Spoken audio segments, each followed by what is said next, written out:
Isaiah chapter 58 and verse 1. Cry aloud, spare not, lift up thy voice like a trumpet, and show my people their transgressions, and the house of Jacob their sins.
Copyright disclaimer. This content does not belong to Bible Chronicles or claim this intellectual property. The content provided today has and always will belong to the content owner. Bible Chronicles does not have any affiliation with the owner of this property. As mentioned, Bible Chronicles did not intend to make use of any material for the purpose of harvesting gain. However, Title 17 of United States copyright law states material and use can only be done when it's for theological or general educational purposes, and thus Bible Chronicles believes that this principal material falls under fair use, which honors protection under Section 107 of the same U.S. copyright law.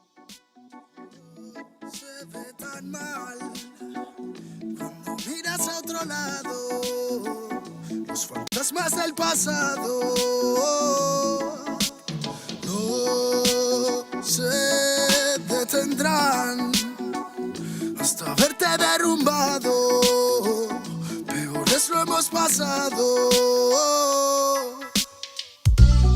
Andaba a golpes con la tristeza, me aportó riqueza, me otorgó sabiduría, pues se dibujaba en todas mis piezas. Yo con alegría le daba color después. La aguja sigue girando, tiempo parece burlar de mí. Dijo que sanaría esperando, pero creo que la espina aún sigue ahí. Con los dedos lo voy palpando. Cierro los puños, escapa de aquí. Agonizando, no me espera el tiempo, no voy a esperar por ti. Nuestras huellas en la orilla se han borrado por la marea. Si esas estrellas ya no brillan, las entiendo pa' que veas. Sea donde sea, bajo la tormenta o dentro de la odisea, donde arañas cubren el cielo de tela, los aviones nadan y los barcos vuelan. Aunque parezca que va bien, no sabes bien si va mal. Besos que pueden doler, ojos que pueden matar. Tengo mi alma en el almacén encerrada, mi corazón está en huelga, mis sentimientos en ámbar. Gente que la mala dijo que estaría presente, fallaron como nunca, se fueron para siempre. Millones de razones para vengarme, pero a veces duele más actuar indiferente. Como no quieren ver ahogados, tenemos branquias y cerrados los bronquios como la mente de un guardia. Yo soy la montaña y vine con la cordillera. Más cojones que tu ganga tiene una madre soltera. Tú cúbrete si suena mi tu. A mi lado tengo soldados fumando de su palulu. Y un conjuro de grimorio me lo salva del velorio. Pa' tener pila valorio, se matan vestidos de emporio. Y yo no quiero una pistola, estoy soñando que la vida que quería me llega a tiempo. Desde que yo la vi sola, loco ando. Vino a verme cuando el sol se estaba poniendo y se dejó una pluma y se perdió en la bruma. Nunca se despidió de mí, nunca se despidió de mí. Vivo en un mundo que parece roto y sé que no, porque todo es perfecto y lo debo plasmar.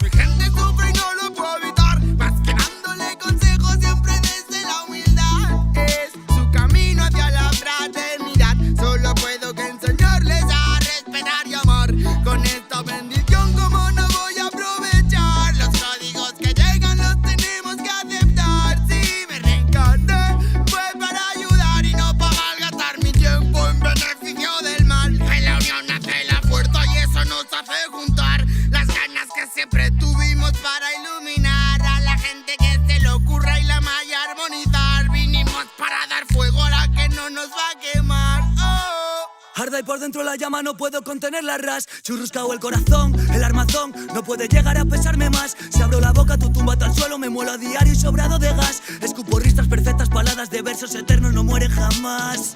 Cuando acabe mi condena, me vi muy solo y perdido. Cada vez más negra la flema, más elegante el problema, pero planté cara a todos mis enemigos. Recuperé las ganas, las fuerzas y el garbo. Dedico requiems a mis diablos, que aquí estoy vivo de milagro. Delicadas flores crecieron entre los cardos. Me dicen bien, es más delgado que de costumbre.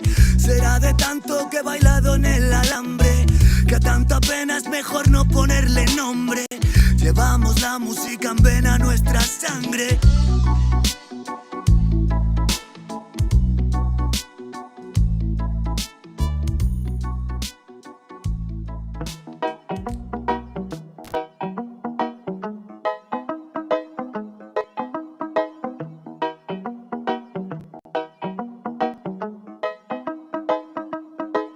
Quiero pensar,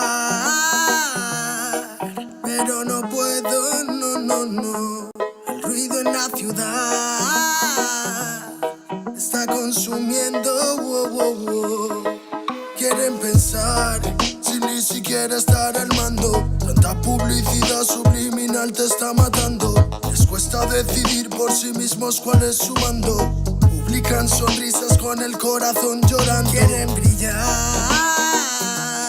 pero sin tener que valerse de tener sus ideas propias. Los veo a todos igual, solo son la réplica de la imitación de una triste copia. Obedece, la vida es un suspiro y envejeces. Te dejas distraer por estupideces y pierdes el eje. Te duele por dentro, entonces te creces, pero aceptas mucho menos de lo que mereces. ¿Y quién te ha dicho a ti que no puedes pensar sobre lo que le di, sobre cómo actuar? Lucha por ser feliz sin a nadie dañar, y solo así podrás brillar. ¿Y quién te ha dicho a ti que no puedes pensar sobre lo que le di, sobre cómo actuar? Lucha por ser feliz sin a nadie dañar, y solo así podrás brillar.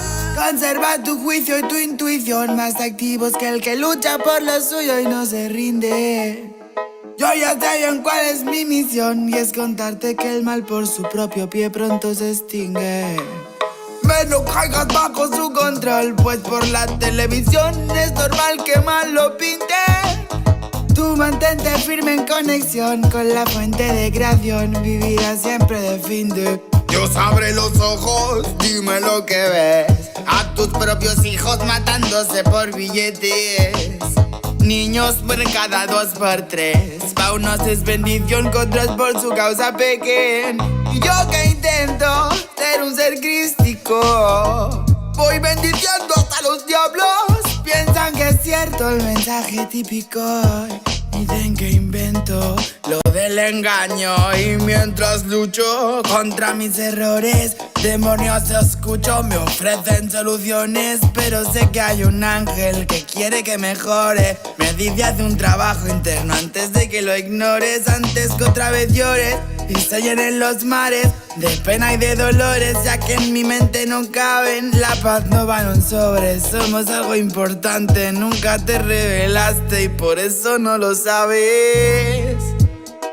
¿Y quién te ha dicho a ti que no puedes pensar sobre lo que le di, sobre cómo actuar? Lucha por ser feliz sin a nadie dañar, y solo así podrás brillar. ¿Y quién te ha dicho a ti que no puedes pensar sobre lo que le di, sobre cómo actuar? Lucha por ser feliz sin a nadie dañar, y solo así podrás brillar. Me desperté tan cansado, me sentía mal herido de todo lo que he pasado. No me quita lo aprendido, por dentro me he perdonado, pero casi no me olvido. Me desperté tan cansado, me sentía mal herido de todo lo que he pasado. No me quita lo aprendido, por dentro me he perdonado, pero casi no me olvido, no. Todos repiten lo que dice el referente, y Discursos vacíos lejos de ser coherentes. De lo que no sabes será mejor que no inventes. Que investigues y no te dejes lavar la mente. ¿Y quién te ha dicho a ti que no puedes pensar sobre lo que decís, sobre cómo actuar? Lucha por ser feliz sin a nadie dañar y solo así podrás brillar. ¿Y quién te ha dicho a ti que no puedes pensar sobre lo que decís, sobre cómo actuar? Lucha por ser feliz sin a nadie dañar y solo así podrás brillar. Quiero pensar, pero no puedo, no. El ruido en la ciudad está consumiendo. El autor viene a decirnos con mucha firmeza y gran convencimiento lo mismo que nos decía en el siglo XVIII el barón de Holbach, ¿no? Un filósofo francés de origen alemán. Si nos remontamos al comienzo, entonces hallaremos que la ignorancia y el temor crearon a los dioses. La fantasía, el entusiasmo o el engaño los adornaron o desfiguraron. La debilidad les rinde culto, la credulidad los conserva, la costumbre los respeta y la tiranía los apoya para que la ceguera de los hombres sirva a sus propios intereses.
Salud, health, peace and blessings. Pals, saludos, hola. We wish you well. In case y'all don't know, shalom everybody. Appreciate you guys being here. Let's see who's here. Soleil, estudiante, I will be, and who else is it? Okay, I guess that's it. Okay, cool, man. All right, fam. So there's a lot of impatient people, which I understand. Sometimes it is the way it is. We want answers right away. Now. Well, you're going to have to learn how to be patient. That was the key word, Al. Patience. That was it. Anyhow, fam. So let's get to the point, man. Let's get to the bottom of this. Man. Because I think we're all to the point where it's kind of like, you get sick and tired of being sick and tired. And you get fed up with hearing the same old crap over and over again, man. Same old stories, same old thing. Yeah, there you go. Same old, you know what I mean? All that, empathy and propaganda, which we've been learning about, family. Because it all is propaganda. You see, us so-called Hispanic Latinos or Latinos, Hispanics, however you want to call yourself, so-called, right? Or natives, indigenous of this continent. We have a code. We have a way to speak. And I don't mean like secret stuff. No, what I mean is we have a slang. Like we use words to identify people. Like, for example, my brother Chato, he was good at naming us, right? So my brother Jaime, he was really dark-skinned and he was really like fast, right? So he would call him Pantera. Hey, ¿qué huele Pantera? He didn't look like a Pantera, like a panther.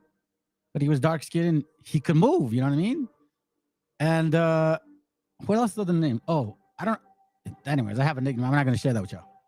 But what I mean is we find nicknames to identify certain things that either we can't wrap our minds around, and just like, hey, yeah, you know, no seas un chapulín, güey. Like, you know, like you jump around a lot. Or let me see, hey, wait. That doesn't mean you're an actual way, like a mule, like getting your attention. Hey, get on the way. So now we know way means, hey, what's up, dude? Dude, right? All right. Now, nobody here, not saying not you guys here, nobody ever has talked about this word. Never. Mayate. I want you guys to really say it now. Say it loud and proud. Because that's not what it means, fam. And we're going to get rid of that shit. Oh, excuse my language. I'm not cussing no more. I made a promise to myself. Before I can make a promise to anybody else, man, I need to make a promise to myself. So I'm working on it. Anyways, everybody was, oh, yeah, the word mayate. Mayate. So the real meaning of mayate, we're going to find out today. And guess what, fam? You guys are going to be very surprised that I actually, you know me, man. You know me, bro. Oh, my God. You know me. Hold on a second. Hold on. Explíquenme why the Most High, I'm not trying to rap, but I'll tell you what, he knows how to put my path in the right direction. Get my affection. Anyways, I have a book, family. Yes, I do. Written in 1904 about this very word. You see, my brothers and sisters, they play checkers while I play chess. And this is wisdom of the Most High. The brother said it here earlier. Right there. They were proud, boastful, arrogant, and loud. All I cared about me was guidance through wisdom. Guidance through wisdom. That's what all I wanted. When I was given the opportunity to hear certain scriptures a certain way, and then I heard that we were in there, and I'm like, wait a minute. Caught my eye, caught my ear. Those that hear, let them hear. And then there's another step, like the seed of the wayside, and the 4 seeds, right? Anyways, enough of my talking. Let's get going, man. Let's get going. And yeah, bro, straight up. So you guys are gonna understand how it is and what it is, because man, it's just not fair. You guys can listen to you Black Americans, because you guys love saying that we are racist and that we use this word in a racist connotation. Actually, no, we didn't create it. Y'all turned it around. Okay? So I want to educate you, Black Americans, West Africans, because you guys are mostly here. We caught on your evil ways. You're not going to trick us or fool us anymore. Not your 12 tribe chart, not your fancy outfits, not your little short IUIC videos. We're waking up the Northern Kingdom. No. Jeremiah chapter 50 verse 2 says, declare ye among the nations and publish it like this. Isaiah chapter 58 and verse 1. Cry aloud, spare not, lift up thy voice like a trumpet, and show my people their transgressions, and the house of Jacob their sins. Isaiah 58 and 1, right? This is Jeremiah 50 and 2. So after you cry out loud, declare ye among the nations and publish it. Not put your feet on top of them.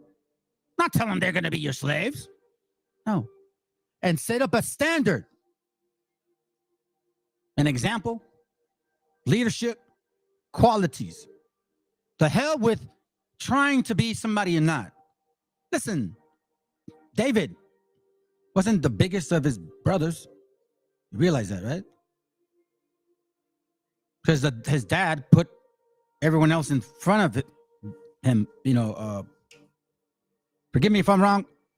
Forget my name. I can't remember his name right now, so please forgive me. I think it's, no, I don't want to just say it. So anyway, I'll remember. No, he didn't, because the dads were like, let me, like me, for example. My dad is proud of my older brother, Chuck, like the oldest one, because he's big, man. He's tall, and that dude can fight, right? Could play soccer. He went professional, my pro, and all that shit, whatever. Anyways, soccer on that way. So, obviously you're gonna be proud to show him. But that man came to me, for example. I'm the youngest one. I ain't nothing. I mean, I guess some guys' skills, but he looked at his spirit. Don't be irrespectful for people. It's not about, remember the scriptures say he didn't go to the most noble. It's like, it's in the first chapter, man. Like, shit. You got, excuse me, there you go again. I'm trying to work on it. Here goes here. 1 Corinthians 1:26. For ye see your calling, brethren. Here, let me do it this way. 1:26, it says, now remember what you were, my friends, when God called you. From human point of view, few of you were wise or powerful or of high social standing. Wise, like professors, powerful, like, the NFL players, basketball players, or high social standing, like presidents. God purposely chose what the world considers nonsense. You're nonsense. I'd rather be nonsense. Yeah, I'm glad that Fopi did what they did, because they really triggered my fire. It wasn't even IOIC, it wasn't like, remember, keep in mind, family, the opposition, it's the opposition that'll either make you or break you. So thank you, Fopi, because of your because of your arrogance and pride, you actually woke up the wrong one. You triggered me. And I got triggered. So because I got triggered, I actually started paying attention more. So then I know now that y'all consider me nonsense. Remember, I'm a Mamzer. I'm a Mongol. I'm nothing. I'm mixed. I'm a Neanderthal. Remember that? God purposely chose what the world considers nonsense. So if you guys, the fastest, the strongest, the quickest, you guys even give me stupid rebuttals like that, scriptures say that he's not going to pick those people.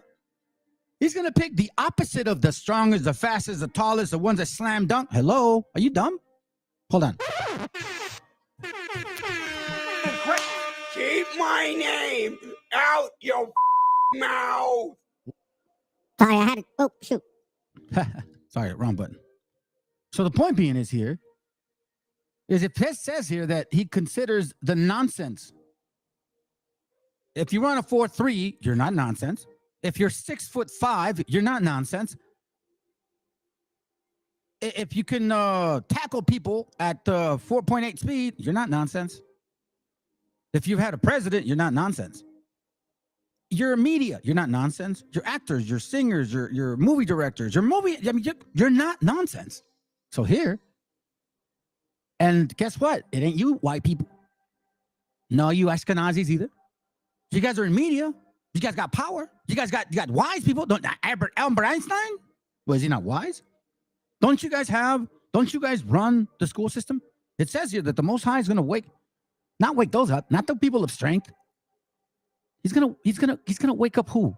Verse 25. For what seems to be God's foolishness is wiser than human wisdom. You see, that's what I'm saying, family. I tell you, man, I'm not the smartest man in the world. Not at all. This is the wisdom of the Most High. And what seems to be God's weakness is stronger than human strength. Why do you think I keep tagging these fools and asking, come and debate? I don't want to make money, man. That's why I don't want to really go to your, brother told me, don't go to their platform because they're going to either tag. I don't even care if you're at 6, 7, dude, trust me. If you guys just one at a time, I'll take y'all one-on-one. That's never been a problem for me in the physical world, let alone the spiritual world. But one thing I don't like is y'all making money. I mean, matter of fact, I got mad at my wife because she got mad about me helping someone out. And I'm like, we haven't even used that phone for like 7 months. It's just sitting around. I hate greed, man. Envy, greed. I hate greed. Covetousness, that destroys you. So now let's go back. Now remember, 1 Corinthians 1:25, for what seems to be God's foolishness is wiser than human wisdom. We're the tallest ones in the world. Look at us. Yeah, then you're not the people of the Bible. And what seems to be God's weakness, we're the strongest of all the nation of the world. Then what God's weakness, that sounds like me, is stronger than human strength. And that sounds like you. So now remember what you were, my friends, when God called you. From the human point of view, few of you were wise or powerful or of high social standing.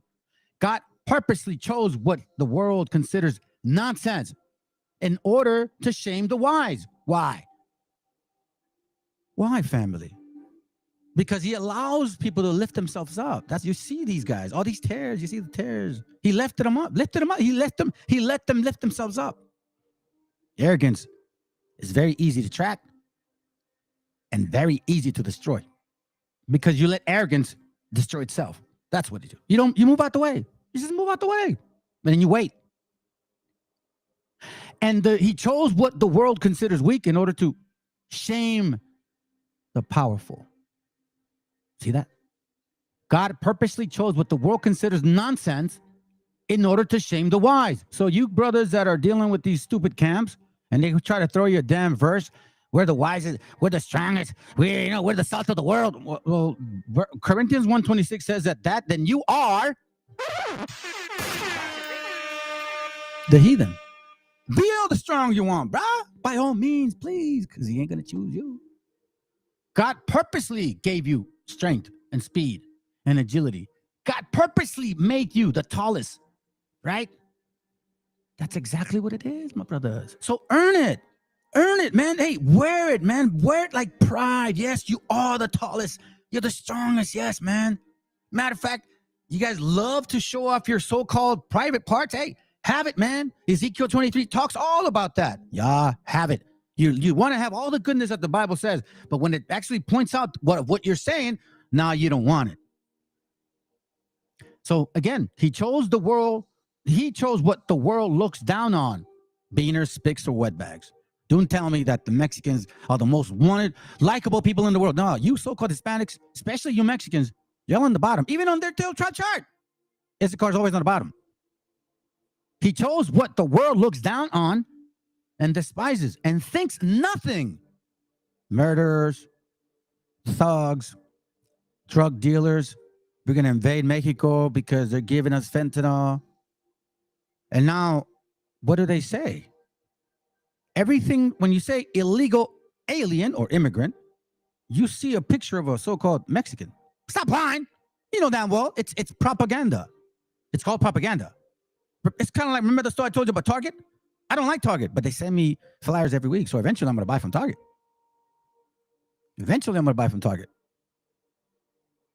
Oh, that's right. We're all praises, man. Enjoy your family, brother. That's mad love, man. All praise to the Most High for that, bro. All glory to the Father. Love your families. I'm telling you, fam. Love your family. Because I'm going to show you guys something real quick. Make sure you catch it out. It's a good class, too. Anyways, so he chose what the world looks down on and despises and thinks is nothing. Y'all Mexicans don't know. Wasn't it Shikari that said, y'all Mexicans, look, you guys are a bunch of drunks. You guys can't do nothing. Yeah, okay, cool. Sounds good. I'm glad that you said that. I'm glad. You're confirming what I've been saying the entire time. You actually confirm, Gorilla. One conquistador. Hey, listen, man, one was enough. It's like the alcoholic thing. One is not enough, and two is too many. You know what I'm saying? My brother, one is not enough, and two is too many. For you to consider that there was one, well, one Christopher Columbus did a lot of stuff. So if you even consider one is not enough, and two is too many. He chose what the world looks down on and despises and thinks is nothing. That's how they see us, so-called Hispanics. Northern Kingdom, so-called, because we're not. Southern Kingdom, so-called, because they're not. You're not. But you want to superioritize yourself. This lion. Okay, well, I'm gonna show a side of you, so we could stop this nonsense. So we could start the separation, because the severing begins now.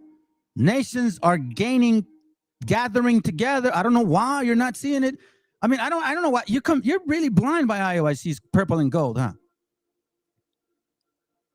Or Sakari's music. Or ISUPK's thugness, whatever, or biker rolls, whatever. I mean, what is it? Anyhow, let's continue. He chose what the world looks down on and despises and thinks is nothing in order to destroy what the world thinks is important. Right now, you guys and everybody else is making you important. Oh, black people, man, they're the people of the Bible. Kanye West, look at old pobrecito Kyrie. How can you go and try to oppress Kyrie's voice? Man, he's like a slave. That motherfucker is a millionaire. But again, in order to destroy what the world thinks is important. So we know now that there's something else lurking around us. That's why we hear this right here. Oh, man. Matthew 25:13 says, and the MESHIACHA concluded, watch out, then because you do not know the day or the hour. The hour. Do you guys even understand what that means? Now, why does it say, like, in the last days? Why does it say that? In the last days, he said something important, family. Something really important to us. Something that we were not supposed to forget. And it's such a small word. It's such a small word. And for some reason, a lot of us miss it. Revelation 3:10. Watch this real quick. Because you have kept my commandment to endure, I will also keep you safe from the time of trouble which is coming upon the world to test all the people of the earth. Okay? So now watch this real quick. I'm going to show it to you in KJV. Because thou hast kept the word of my patience, I will also keep thee from the hour of temptation, which shall come upon all the world to try them that dwell upon the earth. It says in the last hour. Now, 500 years with the so-called gringo with long hair and blue eyes, that's not like the last hour of temptation, because we're aware of it. Remember, isn't it? Didn't he warn us the last hour? So there was going to be something. And remember, the other scriptures say there's a lot of Christ. Lots of Christ coming. Now, I'm going somewhere. I'm not just, it is the topic, but technically, I want to make sure that we sever. Cut this BS, man. Let's cut this BS. Let's cut this BS. This is stupid. For you guys, hey, listen, y'all called it on yourselves, okay? You guys called them mayates. No, that's not what it meant. But you kept pushing it. Okay, we're gonna tell you what it means today, and it's gonna hurt you. I actually had a few people actually watching, and guess what, fam? Some left, and it's gonna hurt. And you know what? Please do me a favor, record it and forward and share it with all these camps. Attack. Let's see let's see what they say, and if they actually mean, you know what, family, we were wrong. The word wasn't that way, and you're right. We need to reflect because y'all have a weird spirit on you. So if you're a people, then it's time for you to check yourselves because we ain't rolling like this. Sirach 27:12. If thou be among the indiscreet, observe the time. So as we know nowadays, we are around the indiscreets, aren't we? Are they not keeping the laws? Even those that say they keep the laws of God, look at them. They're fighting each other in the corners. Found out IUIC. Remember we showed y'all, right? Punched some guy that was in his school and busted his face. Like, imagine that, family. I remember being in this school, and there was one fat guy, so-called Hispanic, who said he was Issachar. Then he changed his mind and he said he's Gad. I can't remember his name, but he's very emotional, right? And he actually fought another brother, and he still didn't get kicked out. This guy came from up north, Sacramento. You know who I'm talking about? IUIC. You know who it is. He begged these people to give him a shirt, fam. He tried to confront me about. Because I didn't let him use my power machine to clean a building that I was doing for just because I wanted to. And it was a misunderstanding. So he tries to square up to me, and I'm thinking, you know, like you're just. And then I sense like, wait a minute, hold on, this guy's really squaring. And then then it clicked like, wait, hold on a second. You need to chill the hell out. You need to chill the hell out, man. And then you see he calmed down. We were supposedly at, hey, in case you guys know, we were at Cornelius's house, and we went there, and they were drinking some beers, whatever. I hung out with him. Well, he walked around some other neighborhood that does not belonging. He was walking around the whole time. So Cornelius had to call him, hey, man, what's going on? Oh, just taking a walk. Like, what? You're tripping. It's because it was right in front of Cornelius's house. I didn't really tell him anything. I'm like, bro, this guy's weird. But then as time went on, he put me in a situation where it sabotaged me. And I said, oh, man, okay, cool. I understand. You see, IOIC, they want submission. They want you to be under them. And I find that very weird. They don't want you to consider, they want to be dominant. That's the fact. That's a fact. You guys demand that when you're out there in the streets, especially from the white folks. But in these rooms, you want to act superior. So guess what? Now I understand why the word Mayate does apply to you, but not because of what you think. Not at all. So let me continue. Luke 16, verse 9. And it says, by the way, family, this is why I'm doing it, because look, man, we're not the same people, okay? Just stop it. Everybody just wake up. Just shut up. I mean, we're not them. They're not us. Did we mix with them? Yes. Did they mix with us? Yes. Do we know who it is? We don't know. So it has to deal with the spirit. And if they're not Israel, then they're not Israel. And if we're not Israel, we're not Israel. And if they are, and us are not Israel, then we're both stupid thinking both things, right? So let it go. Stop trying to be somebody you're not. It's pretty dumb when you don't even look at the history of America. 13 colonies and a mixture in Florida. It wasn't even part of the 13 colonies. Remember, the 13 colonies were like way to the east. What do you think was going on in those other states? Do you think like black people just weren't messing around with the Spaniards, so-called, and natives too? See how dumb it is? But no. You guys don't want it like that. You move with a spirit. So guess what? I realize now we're not the same people, because even in jail, y'all move that way. And it was worse. So now I'm going to show you where the word Mayate came from. And I got proof from a book written in 1904, as I've said it. Well, hold on a second. He is what? Gotcha, bitch. Wait, what?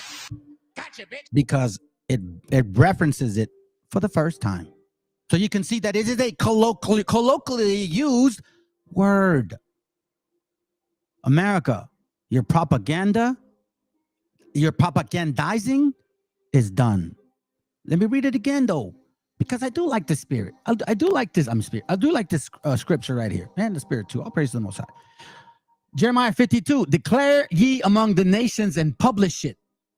Set up a standard, publish and conceal not. Say, Babylon is taken. Baal is confounded. Merodach is broken in pieces. Her idols are confounded. Her images are broken in pieces. Because you guys know what? You guys are confounded. I'm telling you. Tell me that. You're fighting at the corners. Y'all thinking you were gangsters, making gangster music. All of a sudden, your young guy from Sakari is like, man, I don't understand what's going on. I mean, it's like they're trying to be gangsters. Well, that's all the music you guys make. Gangster shit. See, gangster ass. That's not a bad word. And that, that's what that comes out of. So let's go back. Set up a standard and raise the bar, family. Sirach 27, let's go back to it, because there's a point of where I'm going with this. Sirach 27:12. If thou be among the discreet or the indiscreet, which you are going to be among especially when you're in jail. Observe the time, meaning pay attention. Never stop looking. Always watch your back. Never drop your pants. In jail or out of jail. And I don't mean it like out of jail. I'm talking about just be mindful. Be prudent of who you're dealing with. Observe the time, because just because they look like they're righteous don't mean they are. But be continually among the men of understanding. Start as close as you can to stay in the herd. Meaning the people that do care about you. Observe. Watch what they're doing. This is why the scriptures talk about at one point, don't trim your ways, man. Don't compromise. Don't like, well, we're the tears. I mean, they're the tears, so we just got to. Now, how you? What? Just no, man, you're tripping. Now you're doing something else. Jeremiah chapter 2:33. Why trim it down thy ways to seek love? We saw what it said earlier. When you're around the indiscreet, be careful. Let me get that for you real quick. Proverbs 14:18. The simple inherit folly. It's true. But how do they inherit folly? And what is folly? By trimming your ways. By not being mindful of the indiscreet, meaning not paying attention to your surroundings, thinking that everything's cool, everything's good. One body, you which I fell. You have some others bringing up UCBK fights, some questioning the whole awakening. Now, oh yeah, you're right. TH, yeah, you're right. They're all, I don't know. Divine Nine, Masonry. Oh my God, that's our history. Yeah, I kept telling y'all. I kept telling you guys. It's okay if you're not Israel. You can't force the Most High, because if we're not Israel, then we're not Israel, family. You know what I mean? You can't. I'm still gonna keep the laws. I'm still gonna do as best as I can because they feel good. They're actually teaching me how to be a person and control my spirit. But if I'm not Israel, I'm not Israel. So who cares? I'm still gonna try to live a righteous path. I have that in my spirit. That's what I do know. I know that I want to live righteously. But you can't be boastful. Now, am I being boastful here? No, not at all. What I'm doing is I'm stepping up for my family and saying at the front door, not the front door, the porch, you know, like the front house, at the yard, outside, at the gate, stay the hell out. We're not the same people. No. I don't want your bread. I don't want your help. I don't want nothing from you. Because since 1492, nothing's been good. Hey, think about this then for a second. Just food for thought. They said that the so-called white man used the word Renaissance for them to regain power, right? Okay. Was it really them? Because wasn't the white man in Europe and they finally got those guys out of Europe, right? Wouldn't they be thrilled to be regaining power there first? No, yeah, of course they would, right? But when you look at the Renaissance, so whose Renaissance? You mean the Moors, whose kingdom fell? And then you came here to revive your history again? I'm on to you.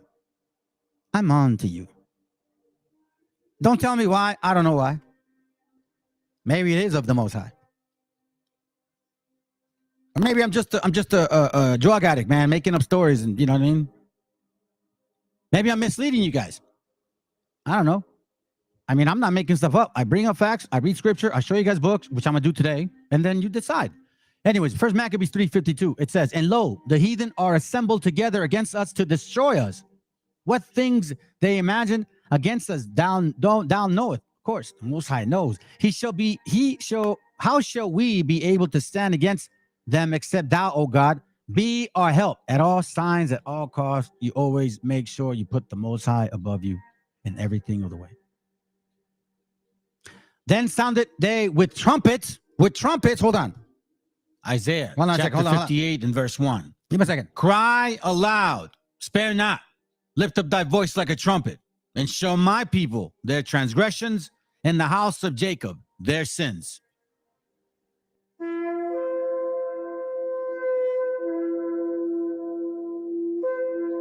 See that? Cry out loud, spare not, lift up thy voice like a trumpet, and show my people their transgressions, and the house of Jacob their sins. So that's what I'm doing. Standing up, because they assembled against us. They're trying to take your spirit, fam. I'm not trying to take your spirit. I'm trying to give you mine. Take some of mine, man. Here you go. Here, have it. Kind of like this, fam. And no way, shape, or form do I compare myself to any man of the scriptures at all. I never will. I'm not, never, man. We're so far from that ability or power. Come on, Nate. Give me a break, bro. You can barely ride a horse, let alone fly. Anyways, Numbers 11:17. Watch this real quick. And I will come down and talk with thee there, and I will take out of the spirit which is upon thee, and I will put it upon them, and they shall bear the burden of the people with thee. So me, before I read this ever, that's what I always told brothers, man. Just feed off my fire, man. I don't care. That's the whole point of why we're here. Now let's finish that. The simple, Proverbs 14:18, the simple inherit folly. We know what folly is. They inherit lies, stupidity, confusion, because of their leaders. But the prudent, because of their leaders, are crowned because of their leaders with knowledge, because their leaders are prudent of wisdom. And the crown is the crown of salvation, the scriptures of the Most High.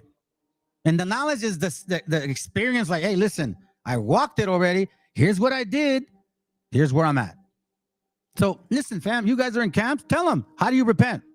What is the process of repentance? They just give you a scripture and then they figure you're going to get the answer. That's not it. That's not it. Hey, listen, and then they will, we're taking alms because everybody is earning equally. No, that's BS, because Nate the Snake Roberts has about $600,000 a year in income. No, I'm sorry, I lied. $600,000 a month in income. 5 point some million a year. And then in net is $155 million. You guys are not broken off equally. So much for the scriptures. Hold on a second. Bruh, hold on.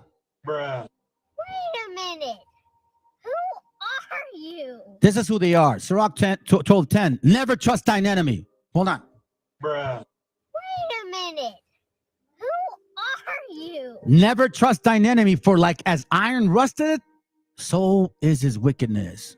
You see, it's kind of like that whole thing where, oh, God, please forgive me. God, please forgive me. God, please forgive me. I'll never do it again. Things are good. Then they go back to themselves. Or that relationship or ex-marriage, whatever. Unfortunate ones, right? I'll change, baby. I'll swear. I'll change. Okay. I'm sorry. That was you. It wasn't me. You know what I mean? You should have done that. You should have said that. You should have, could have, whatever. But it's like that. Eventually, the iron shows its rust. Eventually. That's why you guys got to be patient. And like the brother said, man, ask for prudence. Ask for patience. Don't ask for all the understanding of the world. No, ask for patience, because through patience, there's a scripture that says, through patience, you find your soul. Something. If you can get that, bro, whoever can, that'd be great. Jeremiah 15:11. Watch this. And the Lord said, verily, it shall be with thy remnant. Verily, I will cause the enemy to treat thee well in the time of evil and in the time of affliction. Now, why am I saying this? Remember we said Luke 16:19? I'll read it. There's a point. Remember this. Verily, it shall be well with thy remnant. Verily, I will cause the enemy to entreat thee well in the time of evil and in the time of affliction. That's why Luke 16:9 said, let me read it just so I'm going to jump on this. And I said unto you, make to yourselves friends of the mammon of unrighteousness, that when ye fail, they may receive you into everlasting habitation. Why does he say that? Because it's the Most High. He deals with you. He's going to make sure that the kings are under his command, not theirs, not yours. Verily, I will cause the enemy to entreat thee. Not you, not Jeremiah. I, meaning the Most High. Look, fam. Oh, the only reason I understand these things is because I've studied the milk, and I didn't involve myself with other things. Daniel 4:17. This matter is by decree of the watchers. So I'm not asking to be a watcher. Maybe I am. Maybe I'm not. I don't know. Maybe I'm just passing the message. And the demand by the word of the holy ones. Maybe this so-called messenger or watcher is so you guys can do it a lot better than me. I do want you guys to do it better. Teach better than me, man. Bring out more truth better than me. More understanding. More patience, maybe. Not as loud. You know what I mean? Can't change me. It's me. This matter is by decree of the watchers and the demand of the word of the holy ones, to the intent, listen, to the intent that the living may know that the Most High ruleth in the kingdom of men. and giveth it to whomever he will, and set it up over it the bases of men. So as you can see, the basis of men gave you that knowledge. 1429, Proverbs 1429, whoever is patient has great understanding.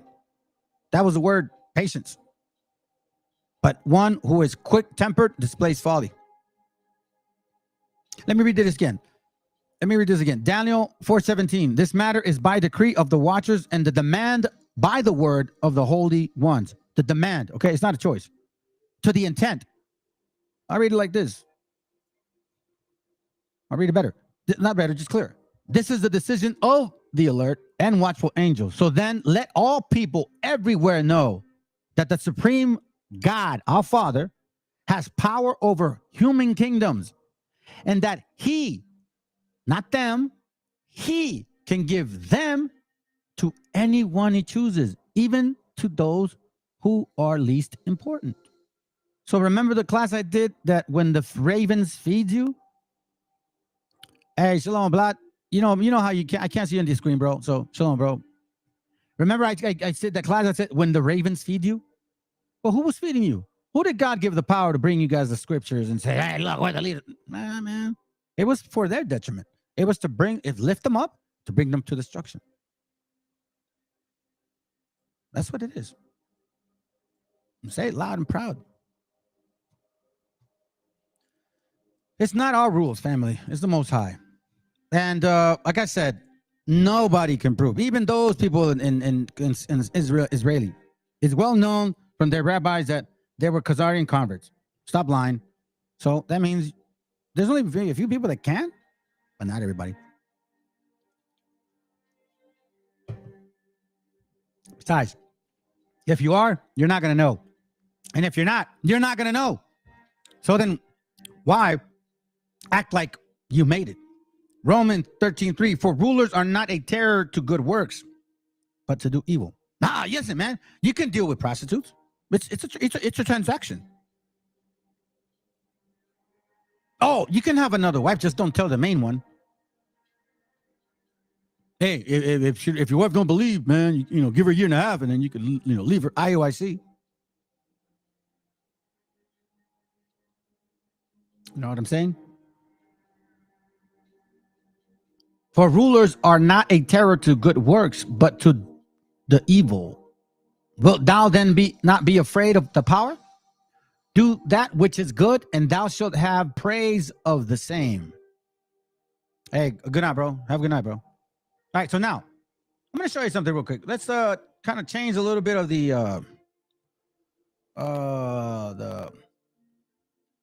not the topic, but I'm going to give you guys a little history here. So we have what's called the minerals of pre-Columbia, right? And one of the very important colors or minerals within our people was this color. Okay, like turquoise, right? People call it turquoise. Okay. You can see this is from rockgem.com. The great pre-Columbian Native American civilization, the Olmec, Maya, Inca, Aztec, and gold working cultures of Colombia left behind their material legacy and remarkable array of artifacts. They left gold works, figurines of silver and platinum, tools of copper, bronze, turquoise, mosaics, jade mask, obsidian knives, bright red painting of cinnabars and hematite, intricate limestones, and bauxic cravings. Jade. Interesting word. What is jade? Jade color. Right? Jade is green. Now, this was my favorite color, fam. This forest green, right? I guess it's jade. It's my favorite color. Now, I'm going somewhere, so follow me here. Walk with me. As you can see, let me get that for you, bro. Let me get that for you. Ephesians 2, right? Let me see. Let's see. Ephesians 2, verse 8. For by grace are ye saved through faith. There you go, bro. By grace are ye saved through faith, and not of yourselves. So even if, listen, look at my DNA. Look, man, it's not of yourselves. It is a gift of God, and not of works only, lest any man should boast. Meaning, like, oh, I keep the laws of God. Yeah, but you ain't changing inside. We see your actions. Listen, if you guys were changing, you guys should have been fighting. You guys have been having the scriptures for quite some time, 60, 70 years since 1960, right? ISPK since 1960, 70, 80, 90, 2000. Bro, you guys are going almost 50 years and you guys are fighting in corners now. You're getting worse. Damn.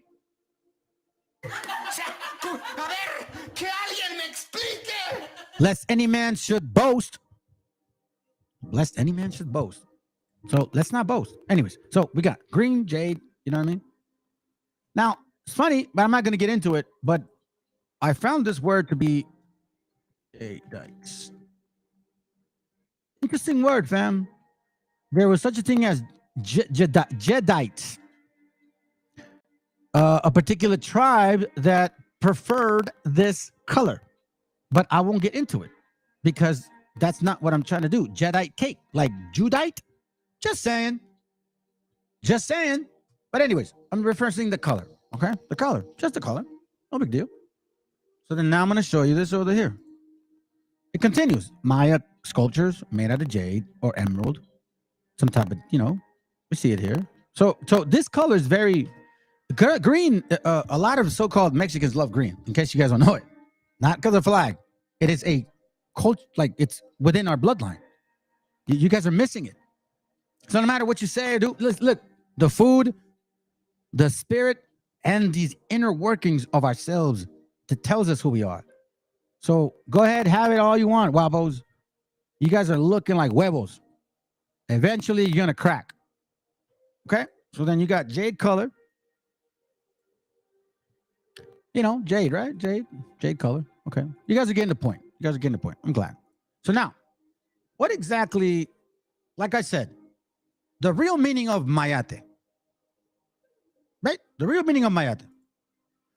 So, Black Americans, please stop using this as if so-called we're racist. We're not. Okay, so I'm from Guadalajara, Jalisco, right? Watch this. Guadalajara, Jalisco, yeah. So I'm from this part here, right? They're supposed to be selling the houses over there. Anyways, I grew up here, not necessarily here. Let me see if I can get them out.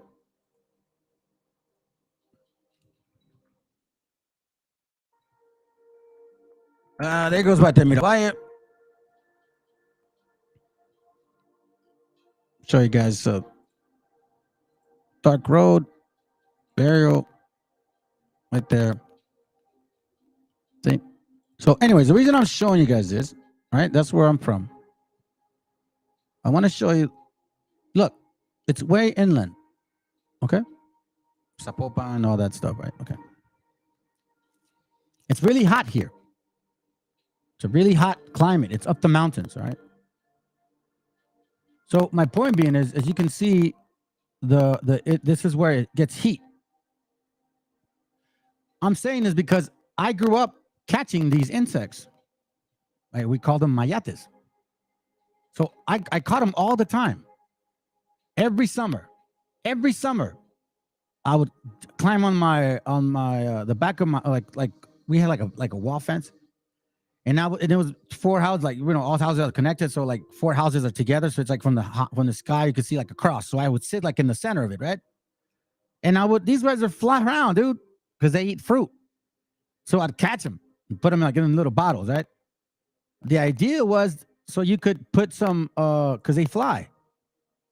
So what you do is you put some string here on top, right here in this corner, right here, right? Put the string there, and then you see like watch it. I'll show you. Yeah, they're on a string. See that? That's what I did. That's what we kids did over there. We would put these strings on them, and they'd fly around like in a circle. And the thing with these guys is they don't really have a direction. they just like fly around. You know, it's not like a big deal. They don't bite. So that's what mayates are known for in Mexico. Okay. Now there's these other bugs in the summer. They're brown though, but they're not called by mayates. All right. And you can see these are not, you know, these are wonderful looking. Like me, I'm a kid, man. I used to love catching them because, man, look at them. They were so green and they were weird looking and they would shine so cool. And, you know what I'm saying? You could actually keep them and then eventually they just fly away. You know what I'm saying? So I'm just showing you something because the Most High does have a purpose for everything, fam. Okay. Maybe he was like, I'm gonna let this guy see these mayates because he's the ballsy one that's gonna actually explain what it really means to be a mayate. Because I'm sick of it. I remember they would say, yeah, you call me mayate. When I first came to this country, like, yeah, they call me mayate. And then I was like, mayate, bro, but they're green. See, that's not a mayate though. Okay, they're known to be green. Now the bugs up here, they're dark, meaning like brown, dung bugs or June bugs, whatever. But those are not where I'm from. Trust me, I was a collector of insects. My mom hated it, and these were one of my favorite because it was obviously my color green. So see, mayate, que es? That's not it. That's a dung bug. That's not what we call a mayate. That's actually more newer terms, like after 2000. Okay. So let me go here real quick, just to clarify. Let me see. Okay, here goes one. See, here goes one of these brown ones. But these are not considered mayates. Okay? We don't catch these. We don't touch those. Ever. They don't bite. They're just ugly. So if we were intending to call you guys something like that, if it was an insect, we would have used this one. But that's not the case. So let me show you this here real quick. Where are you at? Let's see if I can find it. Unless I close it, that would be pretty dumb. Hold on, family.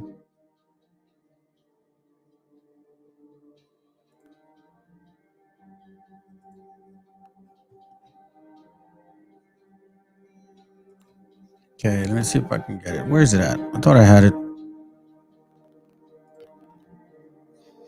Let me see.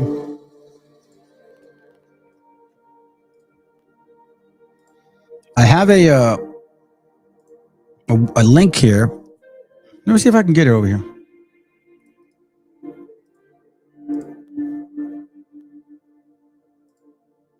Hold on, all right? Okay, so now here's the name of the beetle. Emerald Euphoria beetle. Okay? Lustrous green and gold, or blue and purple, or red and orange. Not black. Not black. You see what I mean? I know it's some short stuff, but it's not black. It's green, gold. Green and gold, like, you know, the vest of the Messiah. Blue and purple. Red and orange. That's about it.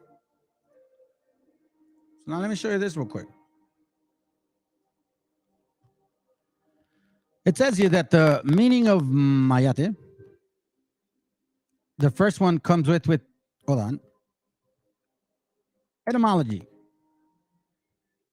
Nahua. It's a Nahua word. Classical Nahuatl. Okay? Mayates. A figurative beetle, June bug. Okay? Or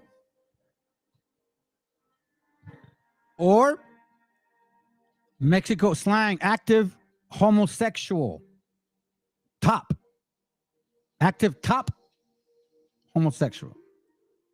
Some say that there was a slang word. No, it wasn't. Y'all did that. We never called it that. And there's a reason why we called you guys that.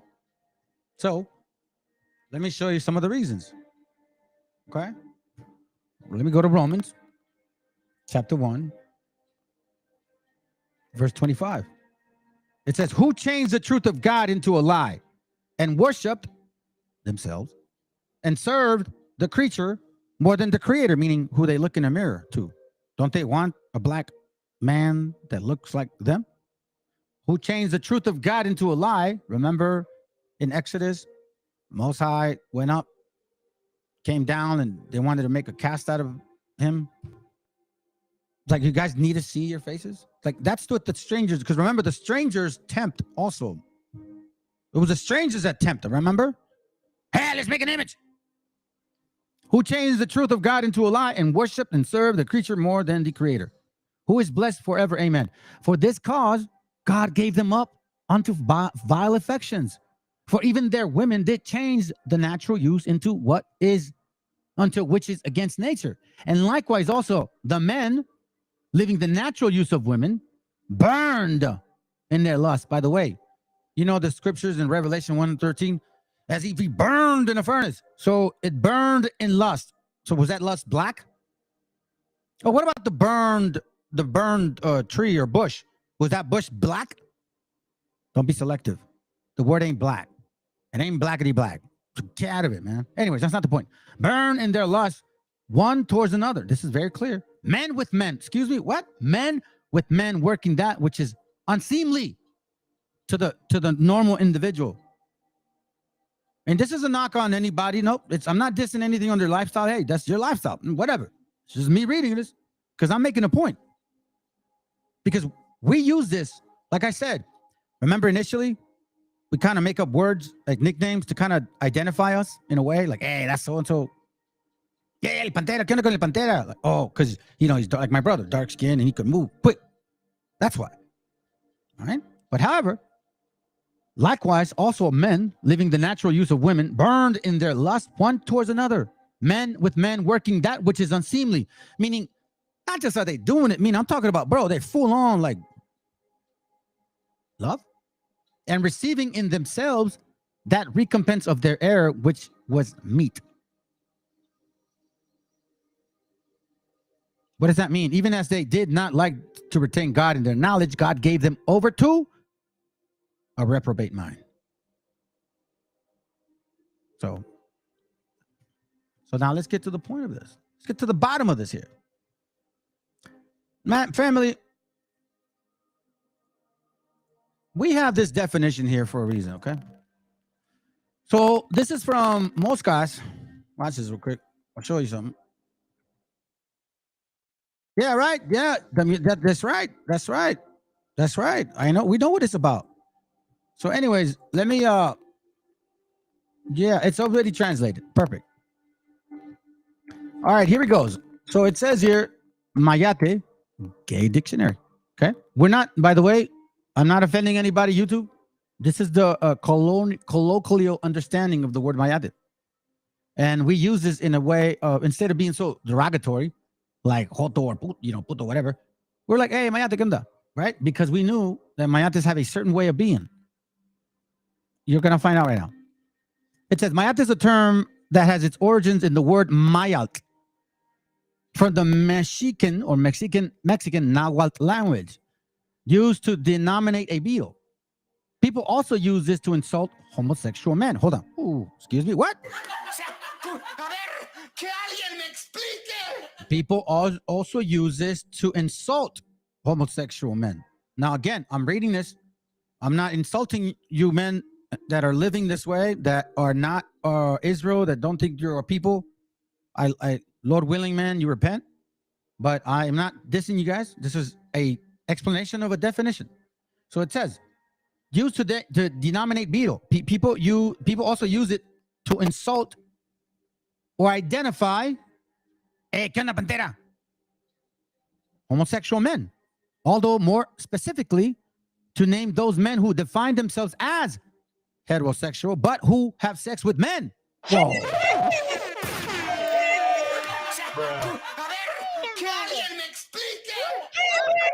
Exactly. Who the hell are you? So let's be clear again. People also use it to insult homosexual men, which is not right. You shouldn't be insulting homosexual men. What's wrong with you guys?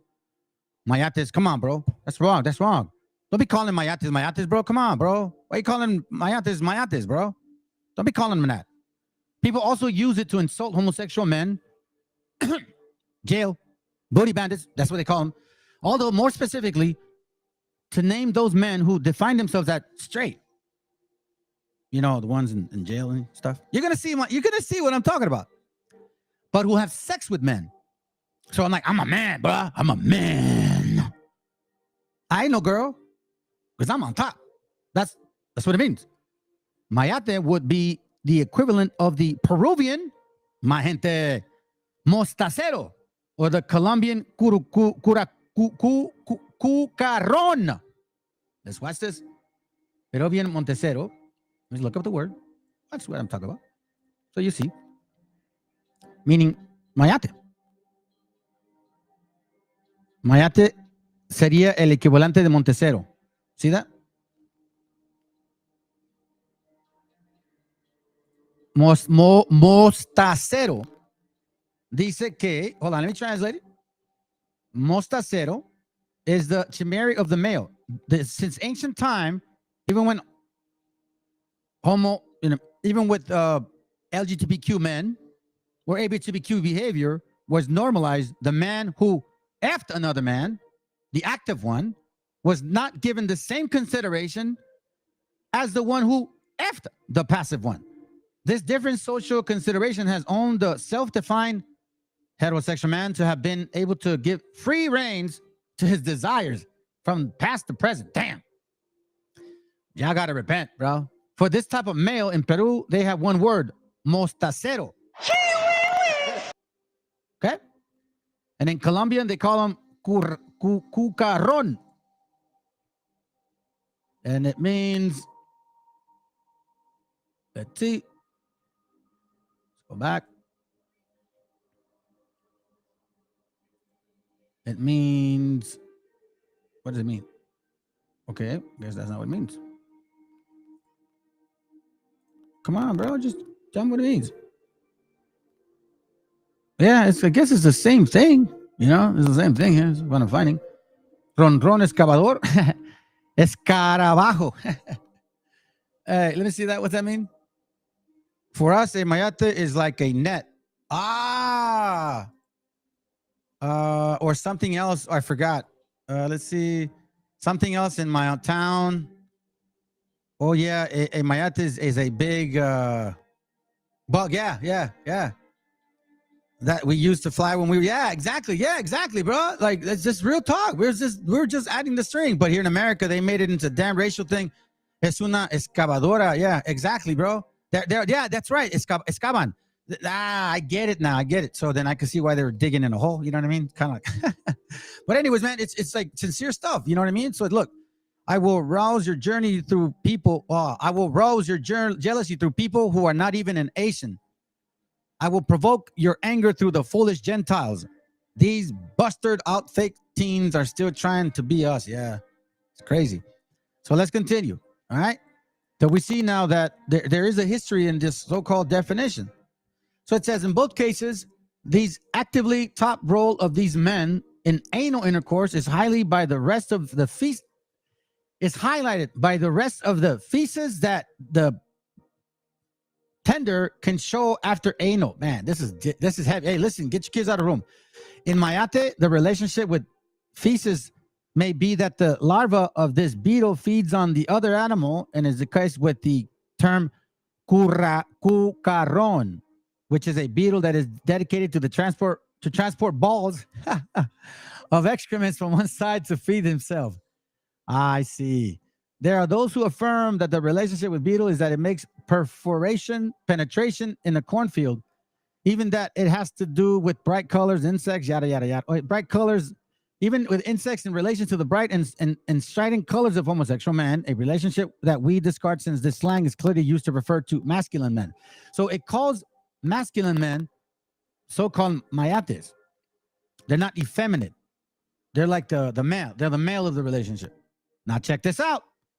First written reference, we find the word mayate related to the homosexuality is found in 1904 by text by Carlos Rumagnac. That's where we're going. All praises, my family. So now, book is in 1904. Okay? I'm not lying. 1904. So now, let's look up the word Mayate. Verse 1, it says here. Let me magnify this. Please allow me to magnify. Can I magnify? Hold on. Let me see if I can magnify it. And I guess I can. Yeah, I guess I can. Hold on. Okay, on the bottom it says, esto lo observé. Here, I'll go to the top. It's going to be in English, right? So whoever doesn't got the translator, oh well. You know, that's my bad. De tipo más indígena que criollo, su tisonomía es vulgar. Oh, I see. Okay, de tipo más indígena que criollo, okay? Su fisonomía es vulgar y sin embargo se anima cuando se le contradice o sobre todo cuando se le ataca en su amor propio. Entonces se pone rojo, habla con violencia, levanta el labio superior del lado derecho y su mirada refleja con claridad los sentimientos que experimenta. Esto lo observé especialmente cuando al referirme a un detalle de que me daba sobre uno de sus compañeros de cárcel y que después relataré, le pregunté si no había sido nunca caballo o mayate. Hold on, what?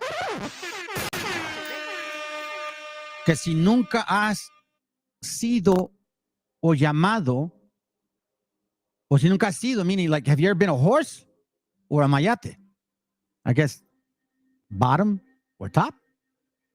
Aunque varias veces tendré que ocuparme en este ensayo de tratar casos de inversiones y perversiones sexuales, creo que oportuno mencionar a grandes rasgos por la hora algunas de las costumbres que a ese respecto se observaban en nuestras cárceles de Belém, que cuando todas aquellas en que existe aún un sistema de comunidad es teatro constante de esos vicios, origen de erímenes, tanto más repugnantes, cuanto que es el indoble o el móvil de los términos, right? So that's one. Let's see right here. Next one.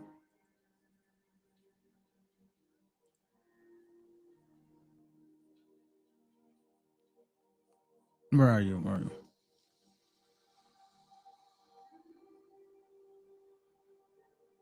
me see this real quick.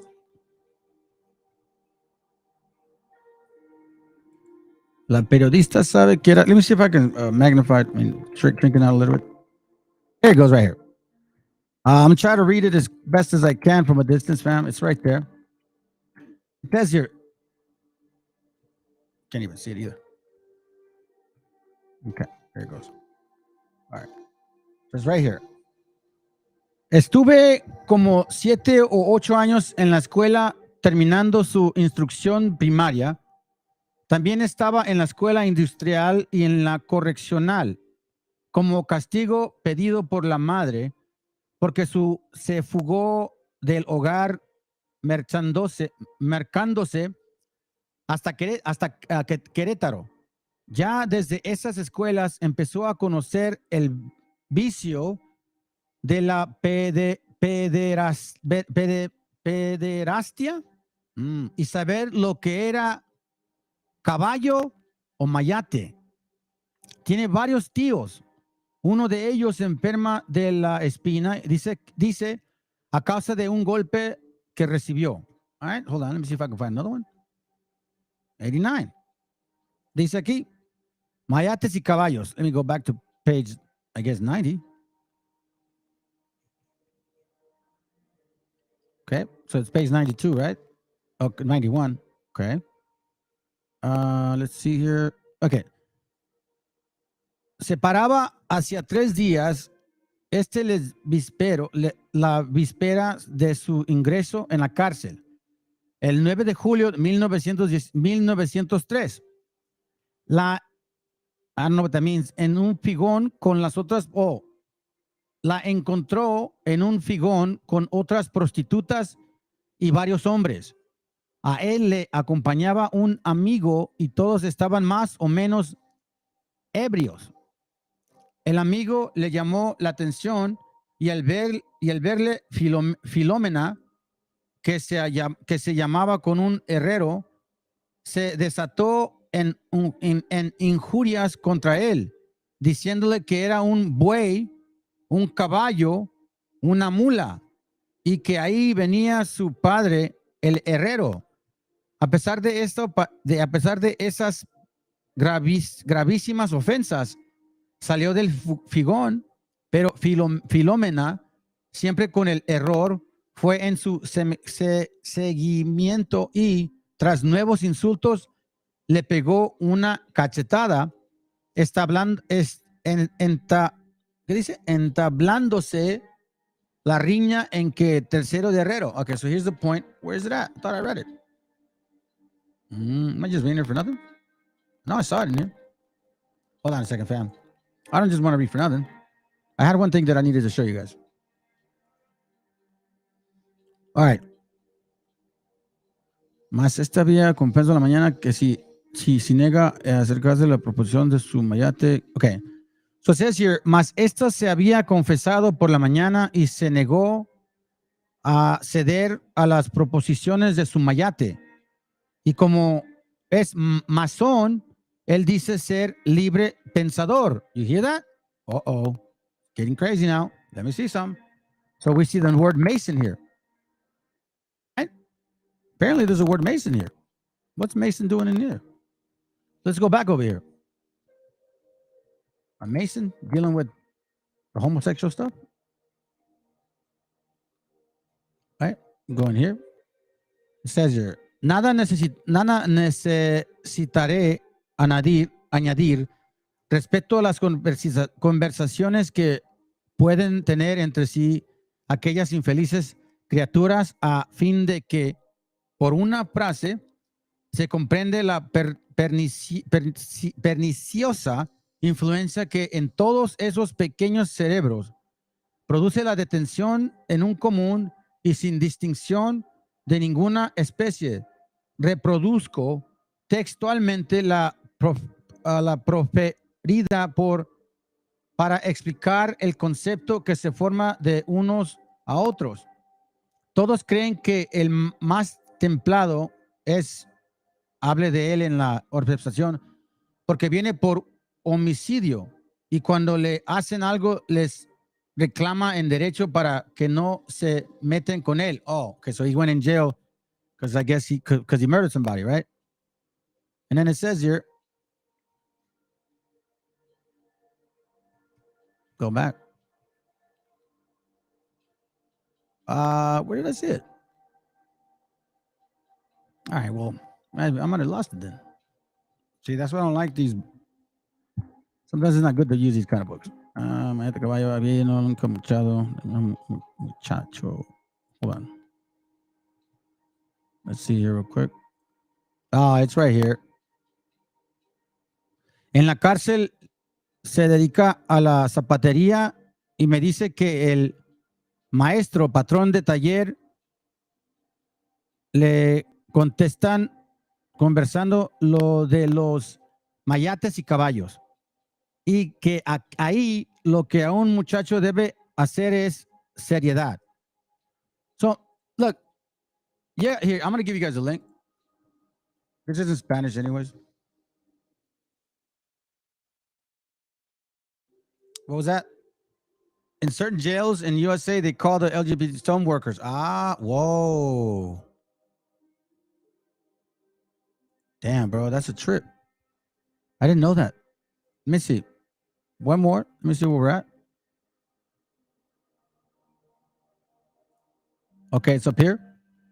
¿Y qué me cuenta de los mayates y los caballos? De eso hay tercios. Nunca había yo visto lo que aquí. Pues, ¿qué ha visto? Dice, usted, pues, ¿qué ha visto usted? Let's listen to this. Pues, ¿qué ha visto usted? Yo, para mí, es una cosa muy horrenda. Como lo ha visto. Como he estado de guardia, les he caído y les he pegado realmente. Es una cosa repugnante para mí. Aquí me describe algunos de los costumbres de las cárceles con jesuítico tono. ¿Qué piensa usted hacer al salir de aquí?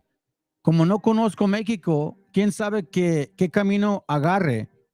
Pienso trabajar, pero ya estoy muy acabado. Solo que encuentro alguien destino de portero, de lacayo, cosas de no sean fuertes por mi pulmón. ¿Nunca ha tenido usted ganas de fugarse? No, señor. Y he tenido muy bonitas épocas para hacerlo, por poder llegar hasta la aleadía y estar en el boquete. Además de he subido a las azoteas y cuidar a los trabajadores. So he's basically giving a story of like what he saw. Like, man, I saw some crazy stuff. So again, let's not lose the point. Let's not lose the point, fam. The word mayate. As you can see, all over the place, it says, dice que aunque las primeras veces que estuve preso, yo hablar de en la cárcel de mayates y caballos, ya no le cogía la cosa de nuevo, pues desde la calle había aprendido todo lo que se refería en esos vicios.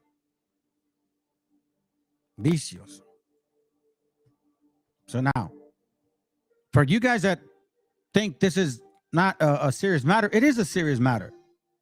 You see, for us, we don't roll like that, man. I mean, I know we got, obviously, man, everybody, we got family members. Come on, bro. I'd be stupid to say, nah, that's not what I'm saying. That's not what I'm saying at all. What I'm trying to say is that word was never meant to be racial.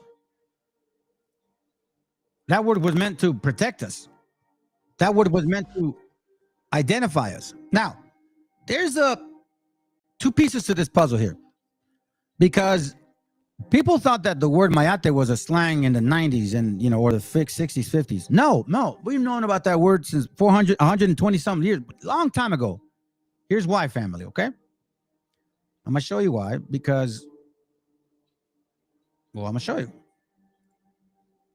You're like, what is it? Why are you guys calling because mayate is basically, they hump each other. Watch this. You see? They hump each other. That's what they do.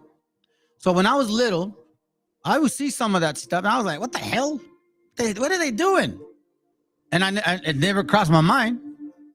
But yeah, that's what they do. They males jump on them and actually do penetrate. They don't get pregnant, but it's awkward because that's normal for them. So that's why you want me to be more graphic here, so you can remember that it's not a racist thing. So stop calling us racist. You know what it is? It's a historical thing. It's a way to say, hey, tú te con ese mayate, güey. You know what that means? Watch out for that gay dude. Now, the story is in American Me that there's 2 points to it. Okay? I'm not going to get into the whole politics of it. That's none of my business. I'm just pointing out the history that I know about the word. Okay? So, apparently this movie is based on 1950, right?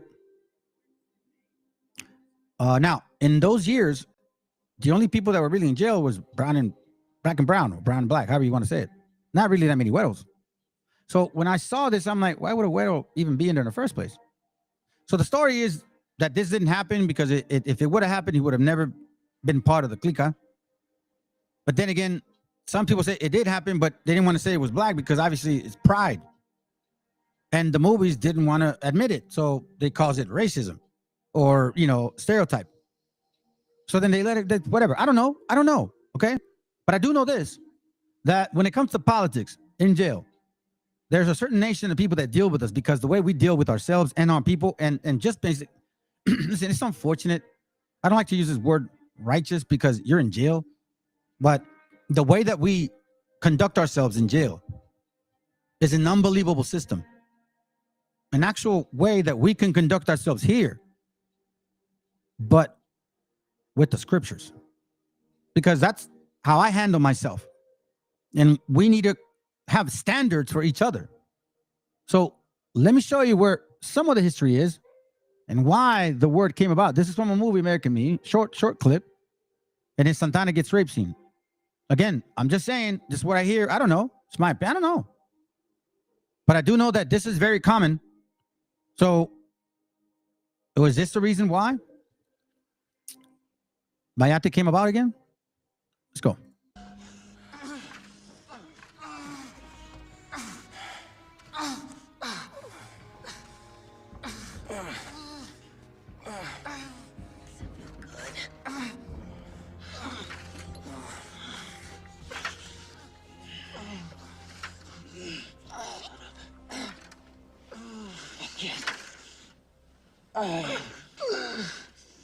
Say one word about this. There'll be shit on my knife, not on my dick.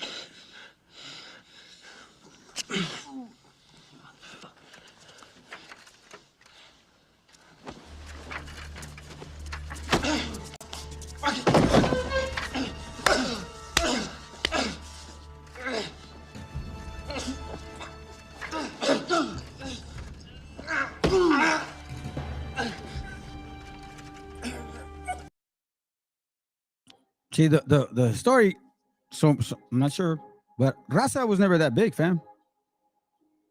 If you look at the movie, you see a lot of those kids were small, man. And a lot of you bullies, you Mayates, love to take advantage. And I don't mean just black, I'm talking about Mayates in general. Of the weak people. That's the sad part. So let me tell you why things happen for why they happen. Okay? Family, I'm gonna put a video here. It's somewhat graphic. Bear with me. It's about let me see, hold on.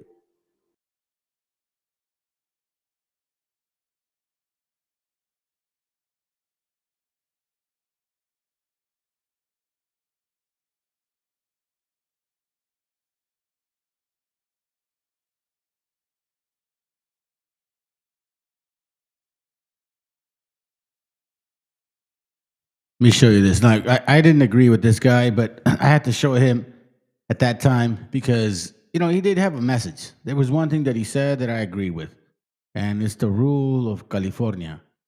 There's one thing about the penitentiary. If you're Raza and you go to jail, you don't really have that many options.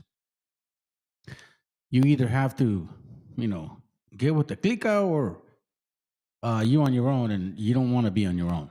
You see what I'm saying? So it's like there's no options. There's really not that many options. So, anyways, I showed this guy, because,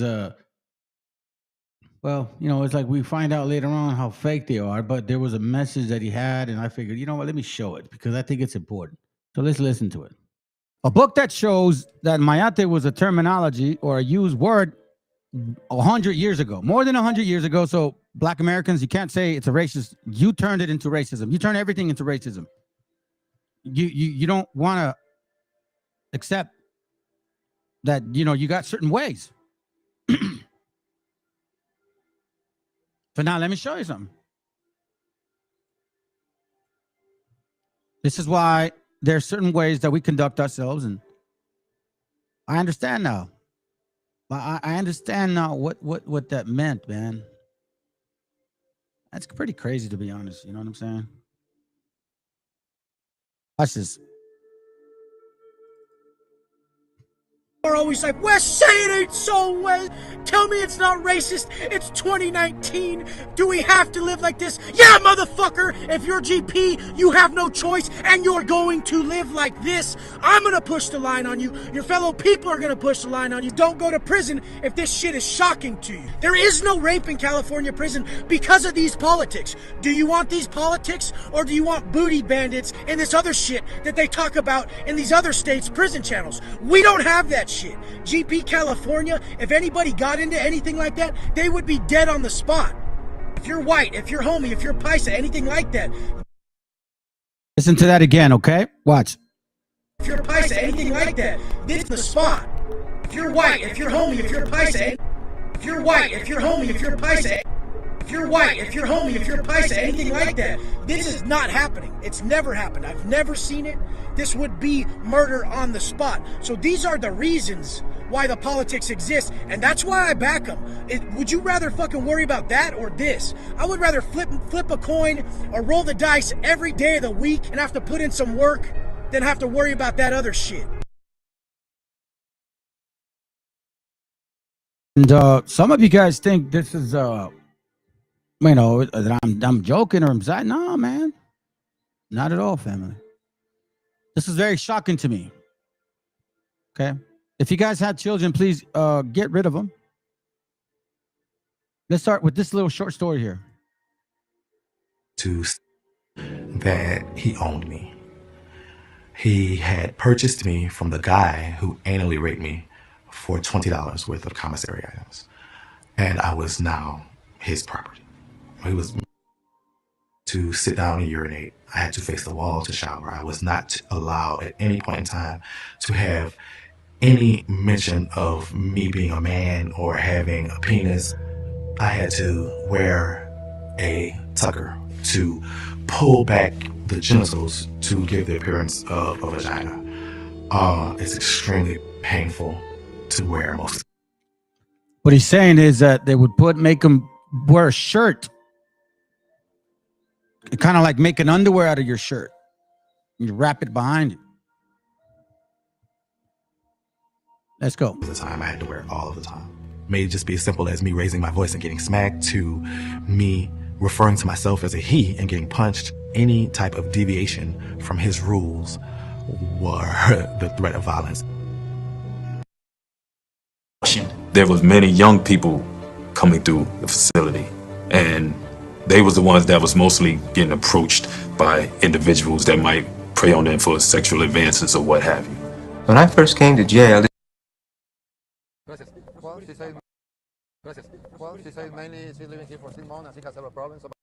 More than that, who I am, man. You know me. Mark was notorious. He thrived in Limestone's Wild West atmosphere. Back in the day, getting drunk and shit. Bunny niggas to let them know I wasn't no punk and shit. You know me. I put the stove on niggas and load on niggas. Cat is a jaguar, getting drove on niggas. You know me. I got my candy on my ride and Reese's Pieces. Iceberg with creases to match the ice on my eyes. You know me. I told this freak I got a buffet at my sweet. She said, but real. I say I promise all the meat you can eat. You know me. My enemies, my family gonna get fed. Bread and water ain't enough. We wasn't begging in there. You know I put a hit out of my friend by my ears. They become that reincarnated. I'ma kill him again. As far as me being ashamed or having a complex about it, I don't. Because I'm a strong believer, if you got to be ashamed of something that you do, you shouldn't do it. This society away from society. So that's the definition of a mayate right there. You saw how he came in, all male, heterosexual leader type, right? That's what a mayate is. He's not acting effeminate. The one on the receiving end, we don't call him a mayate. They would call him a caballo, right? Because he's on his fours. And the mayate comes over on top. That's the whole point. So again, make sure this sinks in. And listen, not a lot of people are watching right now. And I know a lot of you guys are offended. Hey, come on board, Vladimir or Meshi. Here you go, bro. Because you know what, man? I don't want to only speak of like as if I'm making it up. You know what I'm saying? Like, remember, I wasn't fully locked up. You know what I'm saying? God kind of looked out for me, but I would love for you to help me out on this testimony, or not testimony, just confirmation, because it's pretty crazy, man. Let's pay attention.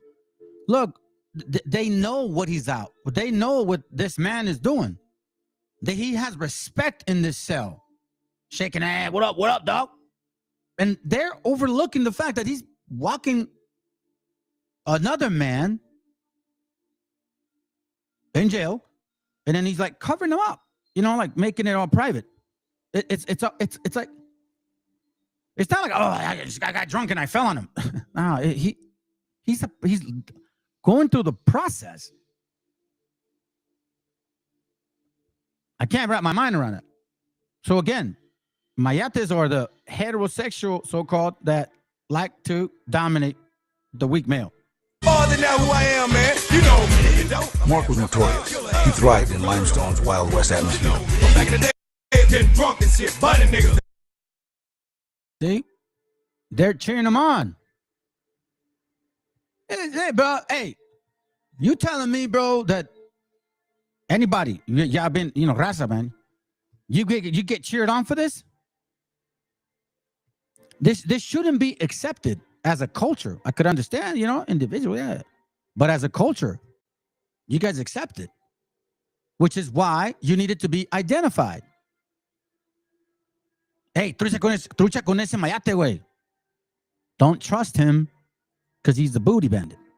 Let them know I went no punk and shit, I put the stove on niggas, I load on niggas, cannons and jaguars, getting drove on niggas, I got my penny on my riding Reese's Pieces, iceberg with creases, the master ice on master ice, I know this freak, I got a buffet of my sweets, she said, but real, I promise all the meat you can eat, I ain't a meeting, my family gonna get fed, bread and water ain't enough, we want some bacon and eggs, I put a hit out of my friend by my ears, if it come back reincarnated, I'ma kill him again, As far as me being ashamed or having a complex about it, I don't.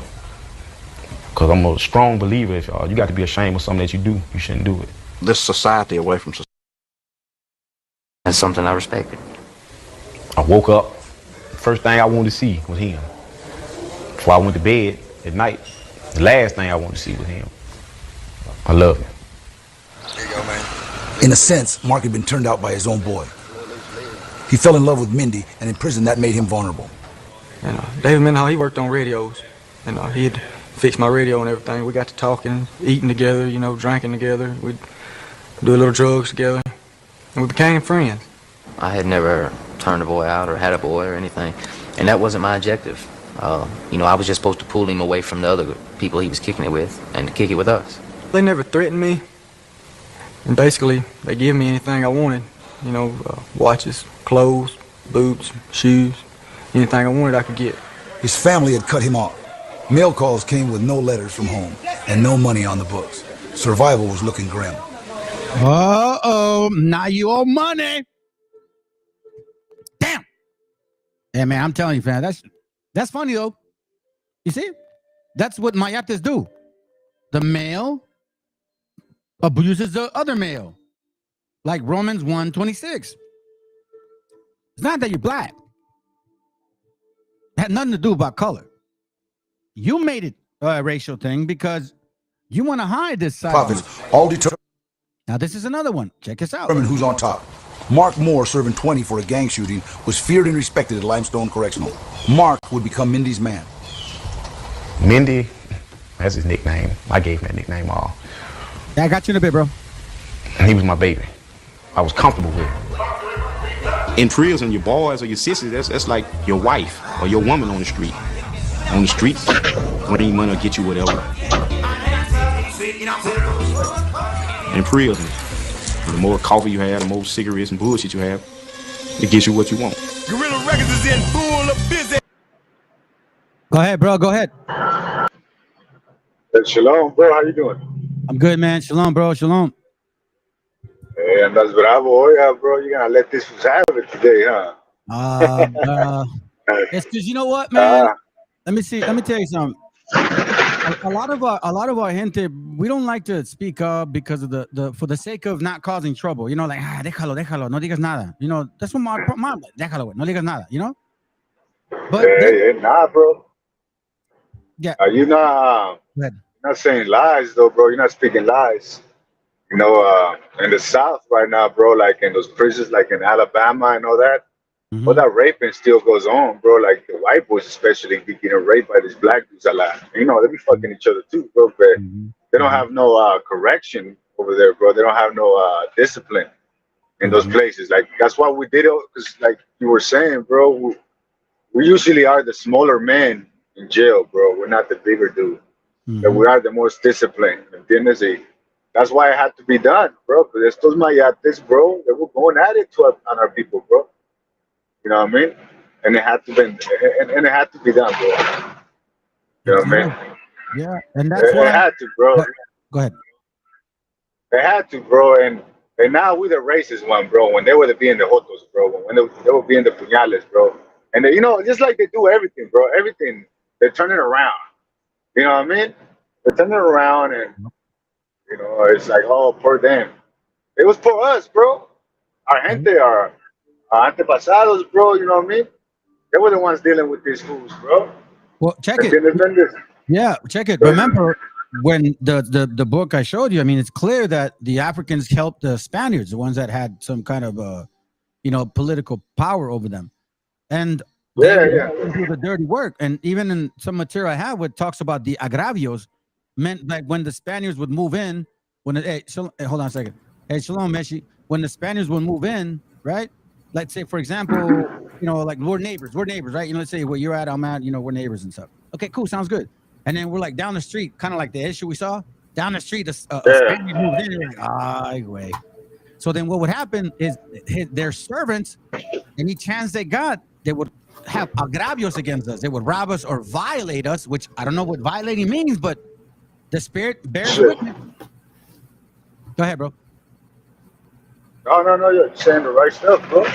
It's true, and it makes our people uncomfortable, bro, because they've been calling us racist for speaking. You know what I mean? Like us, bro, we rough around the edges, bro. We're not scared to say how it is, bro.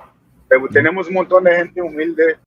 You know what I mean? They don't like talking like that. They don't like. They feel weird, bro. Because I'm racist, bro. Goodness, who are we, bro? We just we're just grateful to be here, bro. You know what I mean? Yep. And then the moment we bring out facts, hey, pandillas, gang banging, all that shit, bro. You know, especially, you know what I mean, right here in Southern California, all the way to the Latin King brothers, bro. Well, that shit started because blacks and whites were fucking with us, bro. You know what I mean? So, I mean, you guys like, made this monster rise up, bro. We was just chilling. We was just trying to work. You know go ahead. You're next, Meshi. Yeah, go ahead, brother. I'm just listening. Can you hear me? Yes, sir.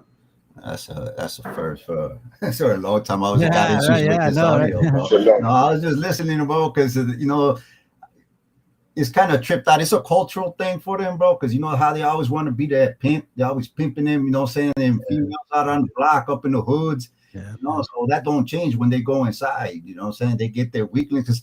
When I was in juvie, right, I was in Little Joliet, right? I was like the little max for all the, you know, the youngsters and shit. Yeah. But that's the first time I saw how, you know, when they got into one of them, you know, one of their own, you know, they were oppositions, but yet they're still, you know, Africans. They're still black, you know what I mean? Yeah. And it kind of, you know, because I was sleeping, you know, I didn't have school that morning. I had no school schedule.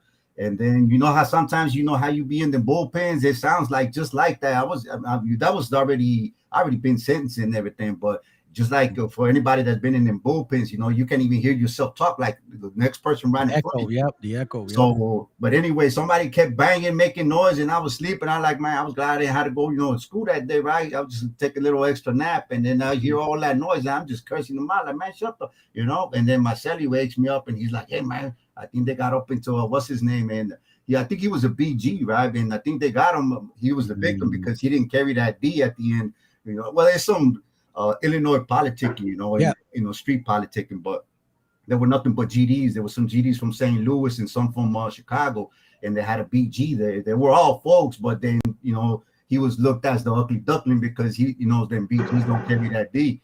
But anyway, that's politics. But they got into him, but I'm like, damn, you know what I'm saying? That's like the first time I saw how they just, I mean, they were in the cell. Obviously, you couldn't see that, but when I woke up, my celly woke me up, and I looked outside that hallway. I see all lieutenants and everything. They got people taking pictures of the blood and the sheets and everything. Yeah. So there were like 4 of them up in there, and they ran up on one of their homeboys, right? And it's a trip, and it's a cultural thing, but they think like that's like that's some straight gangster. You know, it's part of their gangster culture, bro. Because even you look into that history in any state that really handles politics against that type of behavior, right? Because even with them, like the GDs is like the largest black clique in Illinois, right? And they spread out throughout the whole state, but the country. But they, you know, saying they got bylaws that approve that type of shit. Because I recall that they, you know, saying they were, you know, I think there was one of those homosexuals, you know, saying that saved one of their, you know, chiefs' life, right? I guess I don't know if he was choking off with some fish or something to that effect, right? But you know, saying that Gump, you know, stood up and was the one that reacted and saved them, right?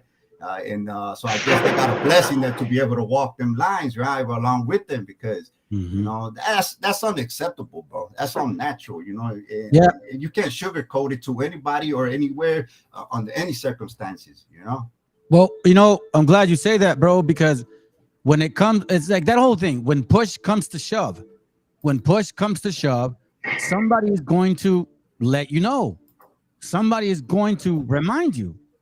And you know, I'm looking back, and even before this whole understanding, man, I used to get tired, bro. Every 4 years, we were the piñata, homie. Every 4 years, they're talking about our gente. Every 4 years. Oh, here I'm like, here it comes. Here it comes. And then all of a sudden, even these same people are attacking our gente. And, you know, I reflect on the whole perception of who they are and who they think we are. So I'm like, it reminded me, bro. Every time IOIC would get like a new person, you know what I'm saying? They were always called Judah. It was so-called Judah, right? They put like a lion. So I would always say, meow, meow, meow. You know, I would bother them.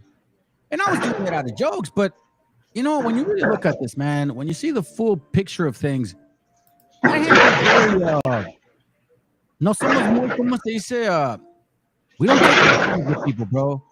And a lot of people, we call it humildes, you know. Talk about that all of this will eventually come to light. So, you know, again, man, it's using, look, I'll go to this scripture, is using the foolish things of the world to bring to naught the things that are. He didn't pick the strongest, wisest, bro. They consider themselves that. Nah, he picked the dumbest ones, like me. You know? And it's why? So I kind of connect all the dots. Now, why in the world did the Most High allow me to collect mayates when I was little? Like, I really were, bro. I used to collect them all the time. So then I think this is what, you know, he put seeds in you a long time ago. Because then eventually he goes, you're going to use it. I think that's beautiful, brother. Because our people need to know. It wasn't a derogatory racist word. No, it was to protect us from getting raped. Damn it. You know, it's a trip though, because I recall when I mean, even when I was in there, either in the juvenile or adult facility, right, where you come across, you're gonna, you know, saying there's whites, blacks, and browns, right? But you end up conversating with them, either playing chess or whatever the case may be, or b-ball or whatever.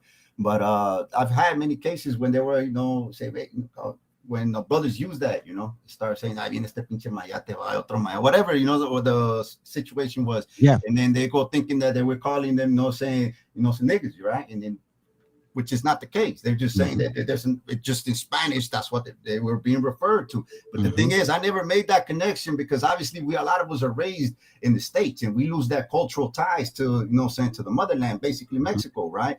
And then especially for us being further up north, you know, saying, you just among English speaking, you know what I'm saying? So anyway, I've had Africans ask me, you know, saying what that mayate mean, and I obviously knew it was about that critter, but not relating it to the green color, none of that, until that brother mentioned it, right? But then when I came, obviously time passes on, you know, did my time, whatever, I'm in Mexico, and then I hear my aunt talking, you know, saying with her friends, he got visited at the house and whatnot, and I heard that word.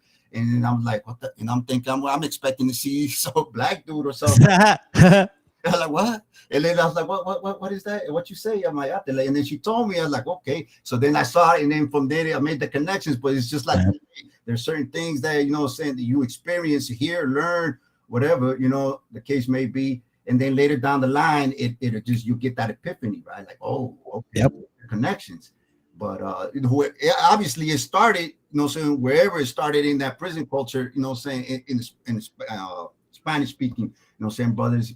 It started off as that, but then it became associating all blacks as being jotos. You know what I mean? Yeah, and you know, hey Vladimir, you're disconnected. In Mexico, we call them apodos. Like my brother, like Chato. You know, we call him Chato. His name is not Chato, right? So he's quick at giving us like nicknames. And I think he would call my brother, well, I knew Pantera, and then he would call my brother Miguel. I would call him something funny, man. He would call me. He would have nicknames, and that's why it made sense. Like, that would make sense. That would make sense. And then again, I don't know about the whole American me thing, but if you look back in the 50s or 40s and 50s, that's where they reference the movie. Is you look at the cars, not the year. Look at the cars. They're like the 50s cars. And I'm like, I looked at some info, and I didn't really bring it out, but I was like, wait a minute, there wasn't that many white people arrested at that time, so it wouldn't have been a white guy.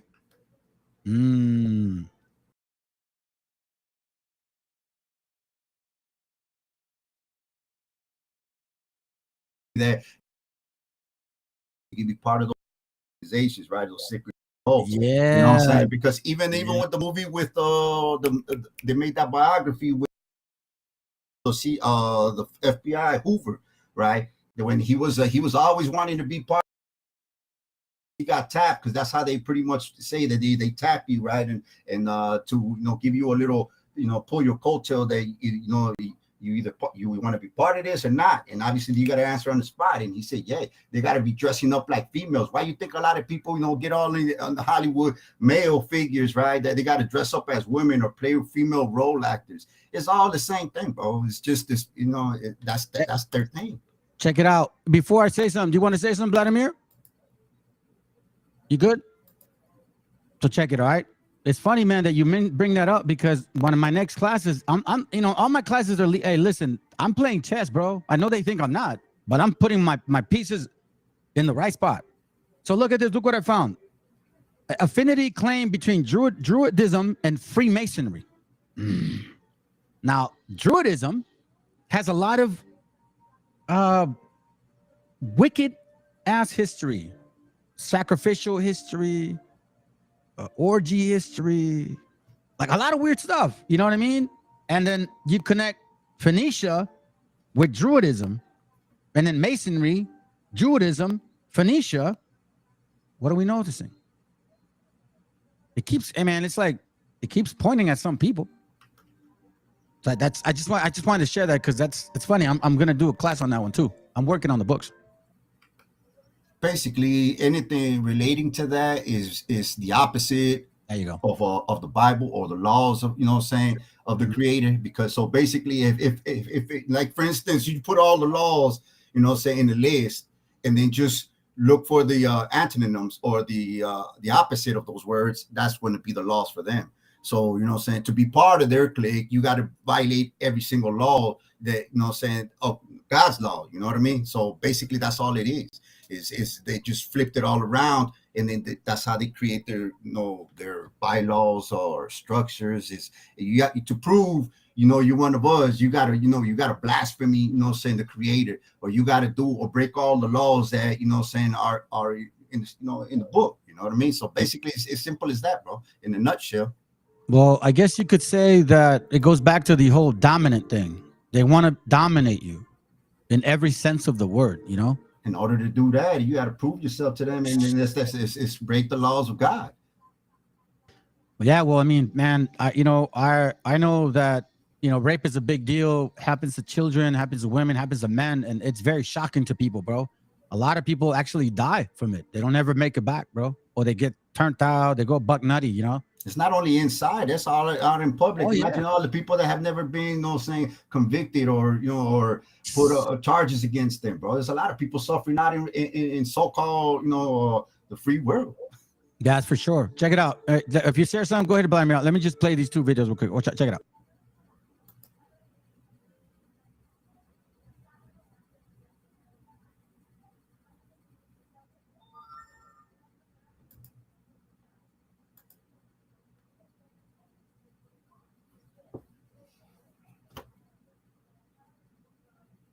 Hey, bro, fuck you. And he's like, go.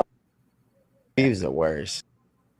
But I was in Rikers Island, fucking crazy ass, jail. My first day, I go in my cell. Man, literally like 10, 15 seconds later, this is fucking big fucking black dude. This guy had to been like 6'6", 300 pounds, fucking pure muscle. And this fucking guy tells me, you're gonna be my bitch. The fuck I ain't, bro. Fuck you. Like, and he's like, I wanna fuck you. So we're in a 2-man cell. He's like fucking walking on me like the fucking hawk. And my homeboy that I knew from the streets, it was like the leader of the Latin Kings. You see? Right? So as you can see that, like your brother said, whether Latin Kings or not, we just don't do that. You know, we just don't do that, right? Let's go. He ends up telling the guy to get the fuck out the room, and so, you know, my boy end up like, you know, looking out, and, you know, I end up being cool with the fucking guy. And I remember one time asking him, like, you know, if they was to ever let you loose, you know, would you ever go back to women? And he was like, hell no, nah, man. I'll go raping people outside. I want man ass. Oh, bro, you see what I mean, dude? You know what? I was already like in the mid '90s. I was already done, you know, like few years already in the adult divisions, right? Yeah. But anyway, I was on deck playing dominoes with some of the brothers. You just chilling, you know, I see that there was they buzzed the door open, and that I was in the top tier, and I see that there was somebody coming in, right? But they was coming on a new, and then you could see those straight flamboyant ass homosexuals, right? Not those undercover ones that you can't even tell, right? It's just straight flamboyant where they just got all their shirts all tied up and all that. I'm like, hell no, here we go. And I told the brothers, they're like, hey, bro, because we had some brothers up in there, you know, saying the police can't just put anybody in anybody's cell, you know what I'm saying? Mm-hmm. Everybody has their own cells, and they before they put anybody in our cells, you know what I'm saying, they got to ask permission. But you see one of them gums coming in like that, all by, you know what I'm saying, by himself, thinking he's gonna just stroll all up in the pod like that, like, nah. So they see from center controls that we're mobilizing, right? Because I'm not gonna be watching this every day, you know what I'm saying? Yeah, like, straight up, bro. This has got to go. And then, but the thing is, what trips me out, I see a lot of them other black cliques, like, that you could see them like chiflados, like, you know what I'm saying? Not like, you know, hell no. You know what I'm saying? Like, like they're just gonna have some fun tonight type of, you know what I'm saying, energy, running in each other's cells and shit. I'm like, man, hell no, I don't give a fuck who, you know, pardon my, you know what I'm saying, my lingo, but like, not on this day. I'm not gonna see this shit every day. And then so, you know, so but the popo started noticing us mobilizing, and man, they came in with a sergeant, started trying to escort them in. I like, man, that thing is not staying up in here. So however you're gonna want to let it, you know what I'm saying, you're gonna let them in, you know what I'm saying, just we'll step the fuck out, because eventually, you know what I'm saying, anyway, they saw all the commotion. I told them, man, put them another block or whatever. I don't care what they brothers deal with it, however they deal with it everywhere else, but here it's not staying.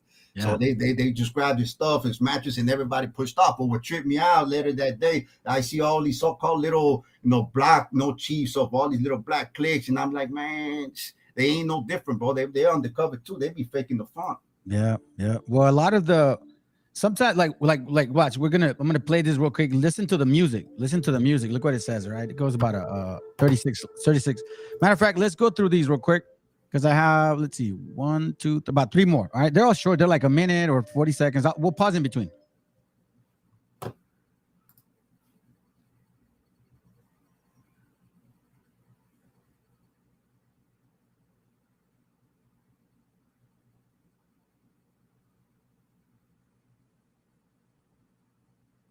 Mindy has prophets all determine who's on top. Mark Moore, serving 20 for a gang shooting, was feared and respected at Limestone Correctional. Mark would become Mindy's man. Mindy, that's his nickname. I gave him that nickname all.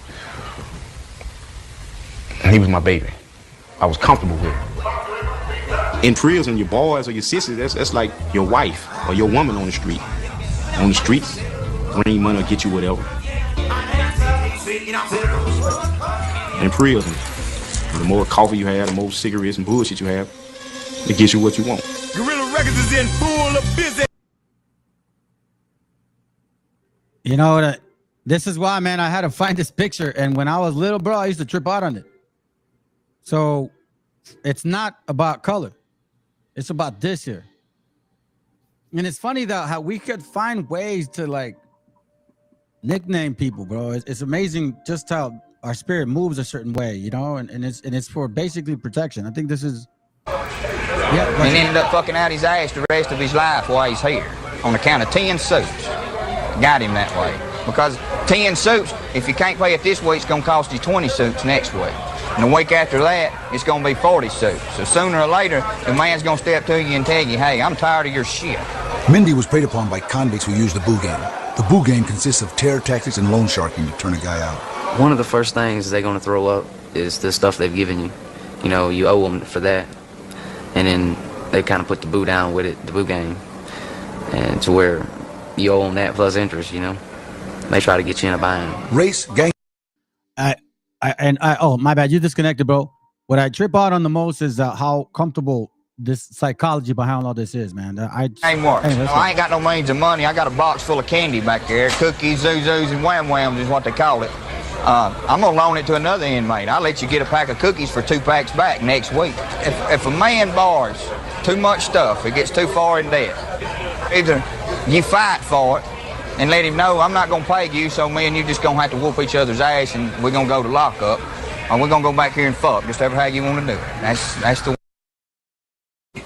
After going through this, you know what I'm saying, all these long, lonely years in here without a woman, you know what I'm saying, standing by my side, you know, I could definitely see being with another man. On the street, I never thought that I would even be with another man, period, in no way. I thought I could love another man or have affection towards another man. But over the years, you know what I'm saying,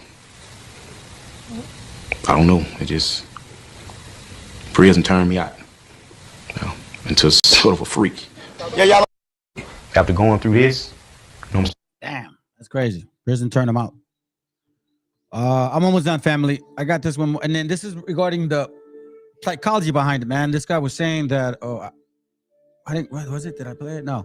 It's, I have a video that was talking about the psychology behind why they make these men, some men, dress like women. I think it's the heavy set dude. He's like, they don't want nothing to do with you being a man. They want to separate it all so they could be okay with it. And we're almost done with the whole term. I'm sure this, you know, y'all feel kind of awkward, but this had to be talked about. Let's go. I'm not gonna say his name, you know what I'm saying? I'm always hearing about this black guy. They would talk about him like a legend, you know what I mean? Like he was a legendary motherfucker that'd take that thing. And his favorite type of boy, he liked it, those young white boys. And he was black, you know what I'm saying? The reason why I even found out about him or heard about him is because, you know, where I was out of state. There wasn't no segregation, so you could be black and you could have a white celly, or you could be, you know, you could have any color celly, you feel me? When we was in reception, I had a young white kid as my celly, you feel me? Reception is when you first get to prison, they classify you, taking your blood, you know, DNA, motherfuckers made me shave off all my hair. They classify you, see how many points you're gonna get, determine on, you know, how many felonies you got, how many times you've been in prison, how old you is, the severity of your crime. So we in reception, you know, I got a young white kid, it's his first time, you know. He was in there for like assault and battery on this girl or whatever. Next door was a Mexican dude, he was Mexican and black, and we would shoot the shit through the vent all night, talking shit, you know, like telling jokes, roasting each other and shit. And he would always roast the young white boy, my celly, and tell him that, oh, you gonna meet this motherfucker and he gonna take your booty from you, you know what I mean? He'll be laughing and he described the dude, you know, he described what he looked like, you know what I mean? Black motherfucker with glasses. He said he looked like a nerd, you know what I'm saying? But don't nobody say nothing to him, because, you know, people don't usually go for that, but don't nobody say nothing to him, because this motherfucker be knocking people out. And everybody know he like them young white boys, you know? So he'll be always, that'll be his joke for my celly all night, man. He'll be, oh yeah, that motherfucker gonna take your booty, like, you better be prepared, you better be doing your push-ups, you better be in there working out, I'm telling you. My celly, he'll be in there, you know, he was, this is his first time, he wasn't no street dude, wasn't in no gangs, he was in there for beating up his girlfriend, this was his first crime. So, you know, he was scared. He would, you know, be in there asking me, like, you know, what should I do, man? I hope I don't go to ICC. That was the place where nobody wanted to really go, ICC, because you always heard about it being a lot of fights, and that's where all the motherfucking rowdy young motherfuckers was at, you know. Call it gladiator school. That's where everybody fight. You know, he didn't want to go to ICC, but his chances were slim to not go to ICC because he was young and it was his first time going to prison. That's where they send you. You feel me? So, you know, we always hear these jokes. I'm always hearing these jokes about this motherfucker, this legendary motherfucking booty bandit. That's what I'm gonna call him, legendary booty bandit. You know what I'm saying? I would always hear it, you know, and I ain't gonna lie. We used to be up in there shooting the shit with the next door neighbor through the vent. I used to think he was lying, you know, until one day after I got my points, I got in trouble. I got sent to, you know, my points went up. I went to a high medium security prison, and lo and behold, this the I'm in the motherfucking dorm, but I'm in a tier with the motherfucker, the legendary booty bandit. You know what I mean? I could see him in there. He was working on one. As soon as I walked in, I see him working on one. He got a little young white boy. He came in. He grooming him. He motherfucking, like, this what he'll do. You come in, you a young white boy. You don't got no family or nothing. He'll start throwing you, giving you gifts, soup, Snickers, anything, honey buns. Oh, come on, you don't got no TV? Oh, you can come to my cell and watch my TV. That's how you get a motherfucker. The mind games. They try to trick you out your booty. You feel me? So, now after a few weeks, the same white boy I'm talking about, the young white kid, he stuck to him like glue. They eat every meal together. Everybody already know what's going on because they already know. You know what I mean? All the brothers, nobody would say nothing to the black nigga. You know what I mean? They already knew that was his thing. And the cold thing is, he'll get mad. He'll want to fight you if you call him gay. He ain't like that shit. Motherfuckers calling him gay. You got to fight right there if you call him gay. You see, family, Mayate right there. He doesn't want to be called gay, but he loves men, white boys. But he's not gay. So we called them to identify them. Hey, trucha con el Mayate, güey, porque le gusta chicloso. Let's go. He'll call other motherfuckers gay. It's crazy. But grooming this motherfucker, eating every meal with him, like, it's his girlfriend, it's his bitch. You know what I mean? It's crazy. And but other people talking to his girlfriend and shit, dude say he not gay. The fuck is he not gay? Oh, you just don't know it yet. Okay. So, one day, my motherfucking friend, he was like, man, because they ended up getting moved in the same, like, not the same cell, but they was fucking bunkies, in the same dorm. We're in the dorm, so it's open, but they bed is on, his bed is on top of the other dudes, you know what I mean? And the booty bandits, the young white kid's bed is on top of the booty bandits. So one night, you know what I mean? My homie come and tell me like, hey, that motherfucker, we caught that motherfucker over there sucking dude's dick, the booty bandit's dick, man. Yeah, they gay as a motherfucker, man. They gay. I'm like, man, I told you, that's that motherfucker I keep hearing. That's the legendary booty bandit, man. You know what I mean? They're like, nah, man, but like he was low key making them. He was making them like, nah, man. That motherfucker know what he signed up for, man. Like, he know what the fuck going on, man. He taking all them gifts from them. Everybody know this nigga, man. Like, he legendary booty bandit. He like, nah, he was like making them. I'm still thinking he bullshit. You know what I mean? Everybody talking about it. I don't gossip and whatever. I let it go. I ain't thinking nothing about it. So, even after that, he was still be with him. It was still regular program all day. Hey, Meshi, I guess this is a very difficult topic for people, bro. Like, everybody left. But the thing is that you have quite a few, connected, but eventually you can still get some views on it because it's a reality that people don't want to talk about. You know what I'm saying? If they don't want to talk about it or acknowledge it or you know what I'm saying, that it exists, that, that's on them. But the thing is, this, like what this cat is saying, when I was like in the mid-90s, I got sent to the castle. The castle is that joint where they made that when they were shutting it down, that Prison Break, I think, that show. But I got sent to that joint, right? And then that's like a receiving, right? But like the West House was well, that's like straight GP, that's like the Cali, general population, right? But on the East House was pretty much like for intake. But I was going through intake, you know what I'm saying, and then I'm on the deck, but eventually you got the clickers, you know what I'm saying, going down the cell. So those who are already there working, pick and like making the list of who's what, so you can know where yours are at, right? So you hit the yard or whatnot.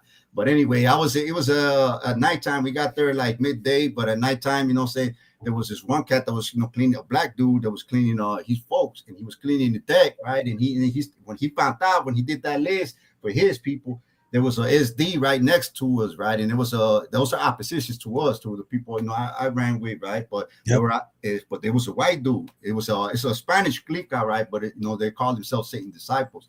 But he was a redhead. I heard about them. It might have been Irish or something, because he straight had, anyway, he was todo rojo, pálido, right? And then I'm seeing him kicking it with a lot of folks. So when we hit the yard, man, don't trip, we got you, kicking sabe qué. And then I'm tripping, right? Because then I know where I was gonna end up going, saying, too, right? It's like, you got anything, saying to verify you folks and shit. Yeah, I thought, like, man, I ain't got no tattoos, bro. And he's like, I know you do. I bet I know where you got it. I bet you got it on your ass, right? And I'm like, man, look, there it is. And then that's how they do, bro. And it's like, I don't know, it's like in their essence, and then those are the so-called hard ass G's that everybody look up to, type of, I don't get it. Maybe You know, I don't get it. Never will, and I don't really care to understand it, but they exist. Yep. Yeah, man. That's why I'm bringing it up. At least so we can clear it. It'll just be one time. That's it. You know, the video's going to be there. Let's finish it out. Watch what he says, bro. It gets crazy. Watch.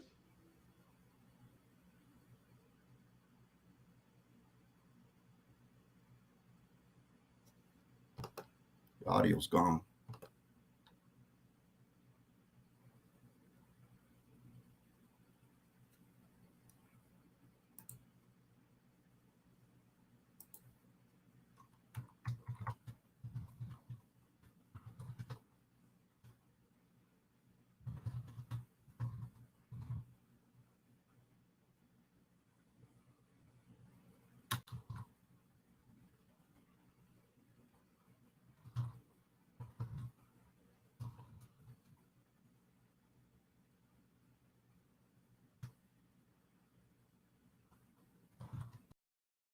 That he think is a it'll be somebody that he think is a booty bang too. He over here fast, like the nigga, like how I would be with my days, everything. You know what I mean? Every meal together. He don't. Hey, he see that little white boy, be with him. It was still regular program all day. Everything. You know what I mean? Every meal together. He don't. Hey, he see that little white boy talking to somebody. He over there, especially let it be a nigga. There wasn't too many niggas talking to him, but let it be somebody that he think is a booty bang too. He over here fast, like the nigga, like how I would be with my girl. Like who are you talking to over there? Like for real, these dudes is crazy, sick in the mind. It's crazy what prison do to people. So okay, it's not even the meat of the story. So after you get caught getting his dick sucked, like 2 weeks later, you know, walking laps around the day room, you know what I mean? It's where everybody, you know, playing cards, dominoes, you know, everything. Motherfuckers watching TV, but you can walk laps around it, you know what I mean? When you're bored, the showers is open. So if you walk past the showers, you don't really look, you know what I mean? But you can see motherfuckers and shit. So we walking laps, you know what I mean? Not thinking that I'm talking, shooting the shit with the homie. Talking to him, telling him some story or whatever. He like, hey, look.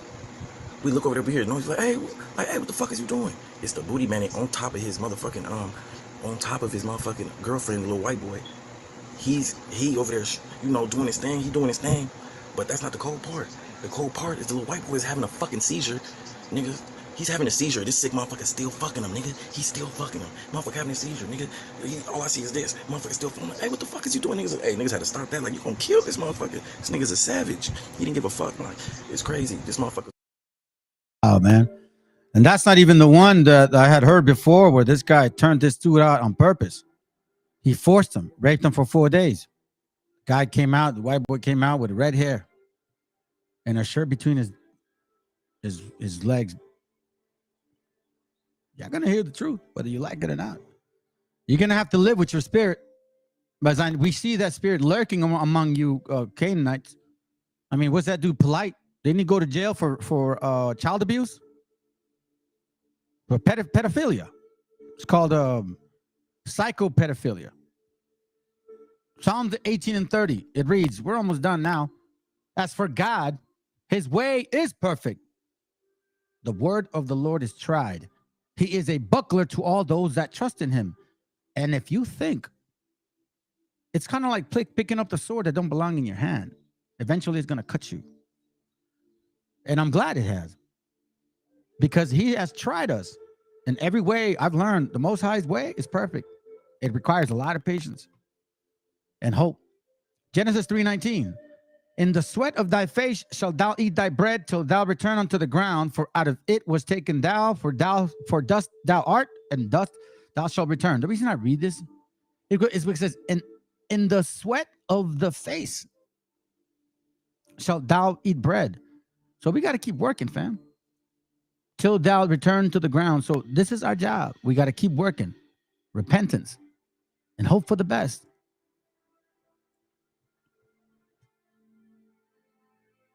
I mean, this also applies to, you know, working as a job, but we got to keep working and teaching our families, teaching ourselves, you know, renewing our mind, raising our children, making sure we come into the fold, because this is what we have, family.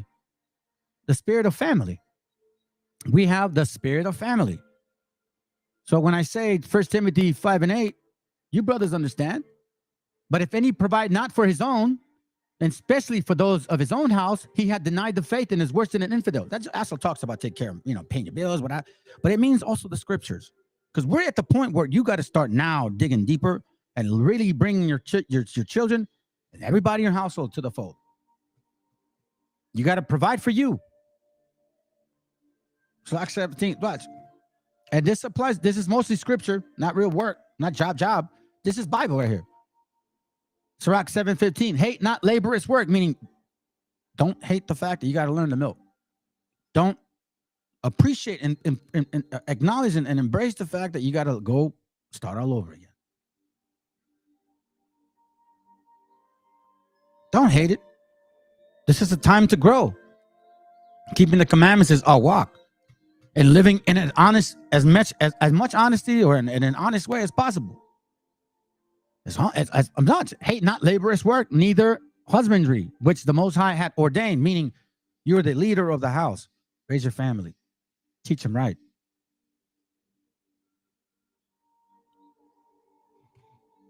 First Corinthians 7:37.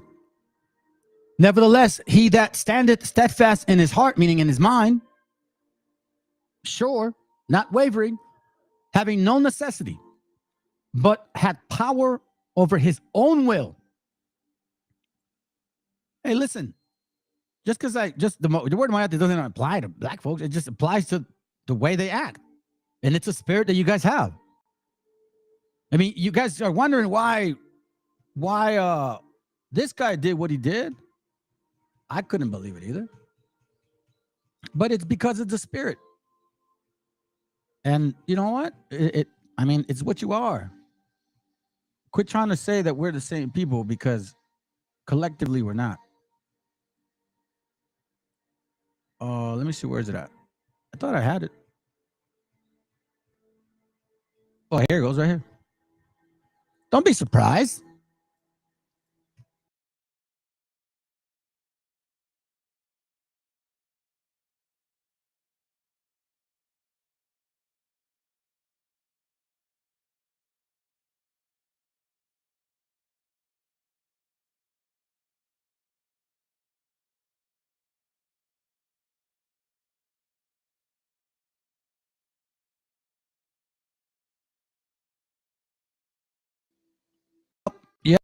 Yep. They're trying to attack.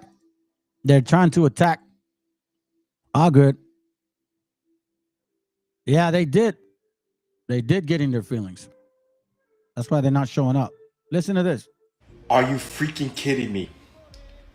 Snoop Dogg? Are you serious? It's the spirit. Snoop Dogg decides to take a cartoon photo shoot dressing as a ballerina for a project. And this is what he's wearing. Out of all things, Snoop Dogg, you could have chose to look and dress and be anything. You chose to wear a ballerina outfit in your cartoon photo shoot for a project. Are you kidding me? I'm not saying all, but it's a spirit that you guys have.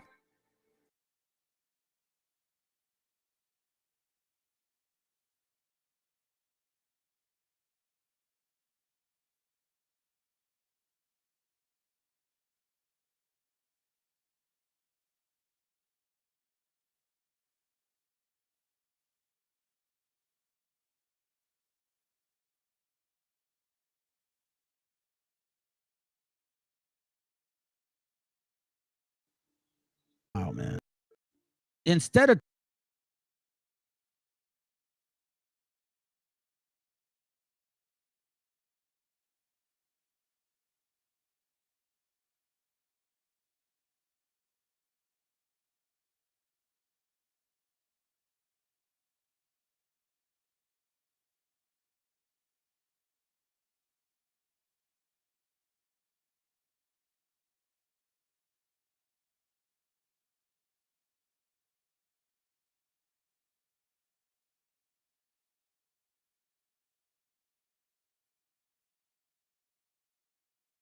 how come you guys didn't tell me there was no noise, man? You guys are what? What's wrong with you guys, man? guys couldn't tell me that it was on mute? Wow, fam. I don't even know how far was I on mute? Come on, man. You guys couldn't even give me a warning? Damn. Instead of telling me I'm on mute, you guys just leave. What kind of shit is that? What kind of people are you guys, man? Damn, bro. For real. It's like, wow, man. That sucks, bro. Like, hold on a second.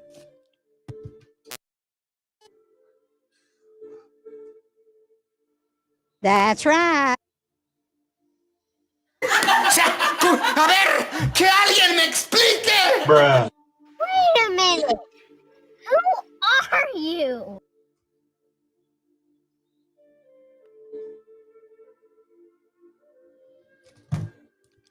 Okay, so we stopped at 1 Corinthians. Good. 1 Corinthians. Give me a heads up, man. Come on, people. Have some courtesy. This is what I'm talking about. You see what I'm saying? Have some freaking courtesy, man. Bruh. Got a lot to learn, family. I love y'all collectively, man, but individually, y'all got problems. 1 Corinthians 7:37.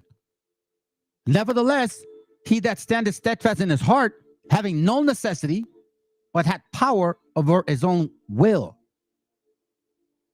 That's why we were given the laws. Wisdom is to have power over our own will, to govern our mind. To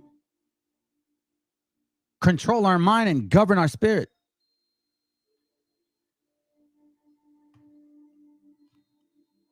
John 14:14. It reads, if ye ask anything in my name, I will do it. In sincerity and in truth. In meekness and in the process of getting rid of guile and hypocrisy and all those evil speakings, like 1 Peter 2:1 says, wherefore laying aside all malice, all guile and all hypocrisy and envy and all evil speaking.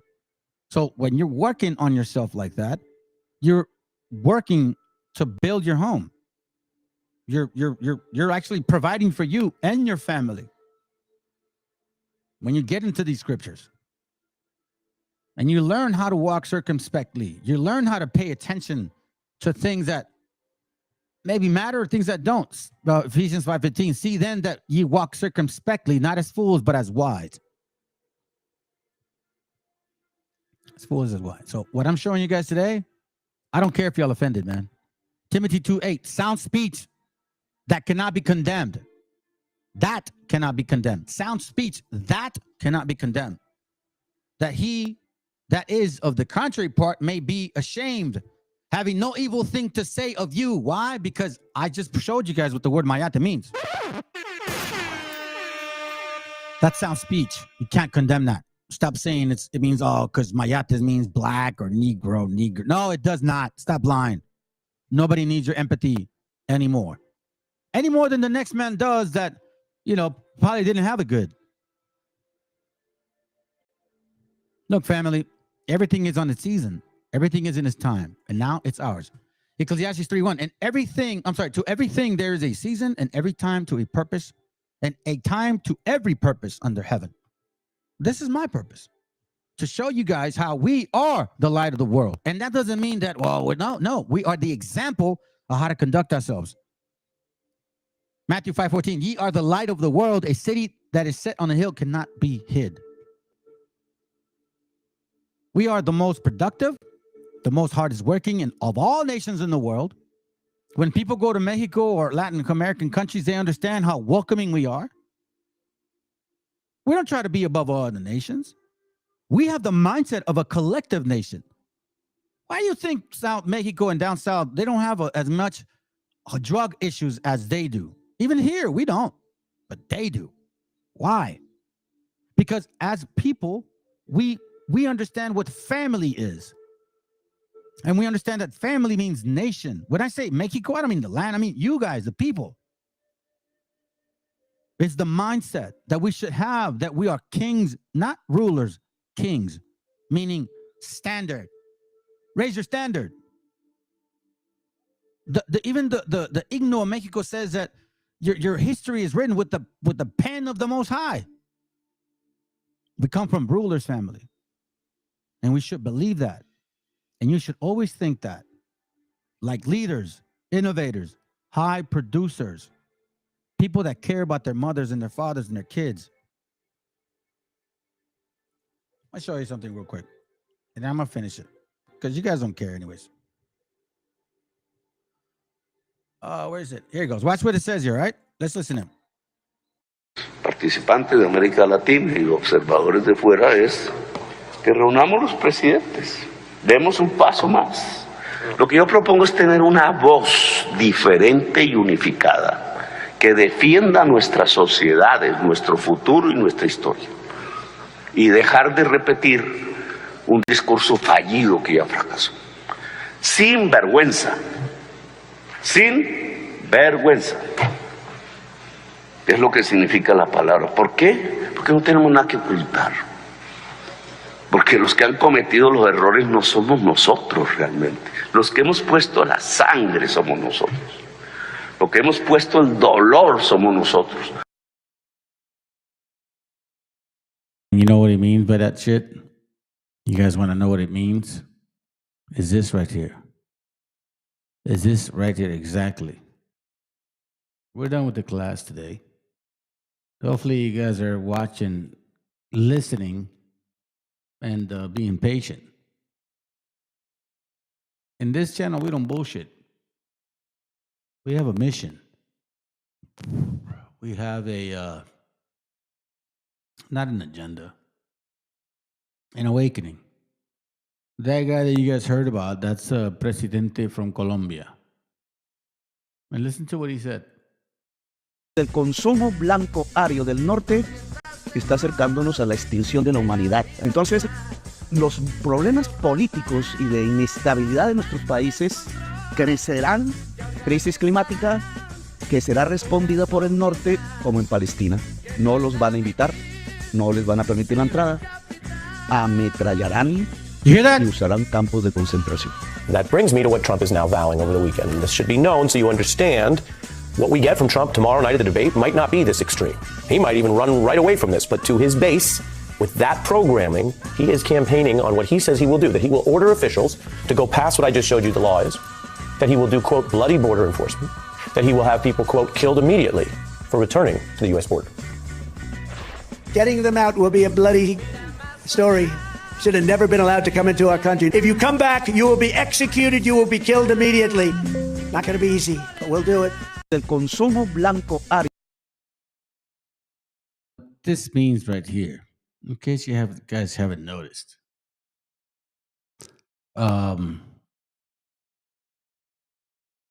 It's this gentleman that spoke about what was going to happen to our people. And he talked about this in 2023. Okay.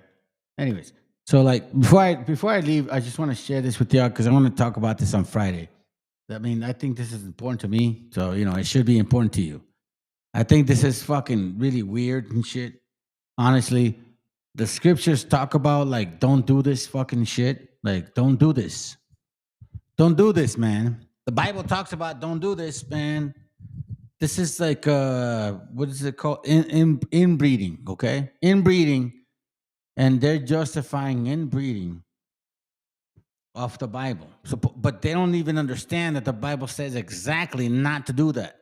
I'm telling you right now. Look, let me show you.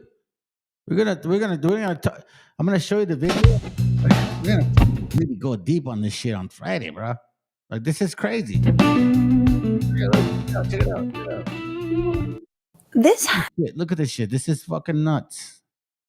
Okay, this is nuts. Hold on. There it goes right here. So it seems like MAGA is justifying for parents, dads that are fucking weirdos, that if they just decide to get their daughter pregnant, it's totally okay. Because, it's all about having children. I'm not lying, man. This is fucking weird. So we're going to talk about this shit on Friday, and I just want to show you, because you know me, man, I'm long-winded, bro. I stroke long. I ain't here to take my time with shit. I don't rush nothing here in this channel. Facts tell, stories tell. And look at this fucking shit. This is crazy. This is Edom. This is Khazars. These are you people. So I don't give a fuck what you try to say about who we are. Listen, bro, you guys are Edomites. You express it in your spirit just the way that you're just weird. Let's go. And she was going to give birth and she would, no, wait. Oh, and she was going to give birth and she was going to live. Would you want her to go through that and carry her baby? That's awfully graphic. It's no, but it's a real life scenario that happens to down. many The people. answer is yes, the baby would be delivered. Oh, okay, great. So that's insane. But let me tell you why. No, hold on. Let me ask you a question. Listen to this. Yeah. So the answer is yes. I would want my 10-year-old to bear this child. Right. So pay attention to this shit, okay? For example, I happen to be blessed to have a daughter. When she's 4 years old. I'm 40. When I was 45, right? When I was 45, I was blessed to have a little baby girl, and she's beautiful, man. She's fucking awesome. She's smart. You know what I'm saying? Like, how can you not talk about your daughter? Like, it's like it's like talk about your son. You know? I just happen to have a daughter, so like that's what I had. That's what I had. Right? That's kind of like the way life is. Right? You know what I'm saying? Right? But listen to this. Oh, that is the kind of person that Charlie Kirk is. And here's the kind of person who like approaches the mic to commend and applaud Charlie Kirk at his sort of like put a microphone in a public place and start debating people. This is actually kind of hard to watch. I just. So I want to remind you, man, you know what? Fuck, let go of your stupid ass, dumb politician bullshit. This is not well, bro. This does not sit well. This is not a normal person. This is not a normal situation. This was fucking rape, okay? This was rape, and you know what I'm saying? And this is like everybody's, it's okay as long as she's white. I mean, it almost seems like it. That's fucking really. So then we're dealing with not really sane people no more. I mean, that's what we have to think about. We're not dealing with sane people no more, fam. Bam. I'm telling you. Because listen to what she's gonna fucking say. Just a trigger warning for, I don't know, however hard this is to watch. So I wasn't going to. So this is a young woman who is holding a child who looks to be like 3 or 4. And this is what she says. She's sort of flanked by a bunch of MAGA caps. So I wasn't going to come up here, but I heard someone talking about how abortions are important because it takes babies out of the population. I think somebody paid her, but you know what? It's all good because, isn't this what these right-wing wingers were always saying? Like somebody always, well, I don't know, man. If you're willing to say that your dad raped you and that's your baby, then you're fucking really sick and you're totally okay with that. And if everybody's supporting you behind you and saying, yeah, it's okay that the fact that your dad raped you and you had the baby. So then you're giving everybody every right to say, oh, if your daughter is beautiful and, you kind of get a boner in the morning, then maybe you should kind of figure out where that may fit. That's exactly what you're fucking teaching. See, Edom is not really well. You guys have a total fucking weird mentality. I don't understand where this is meant. Man, when the Most High said that he was going to fucking make you guys really stupid, he really did what he was supposed to do. And I just wanted to say that by saying that, they are wanting to take out very important people. 4 years ago, I was by my father, and I chose not to have an abortion, and this is what came out of it. I'm very sorry that happened to you. That is, and very important people. 4 years ago, I was by my father, and I chose not to have an abortion, and this is what came out of it.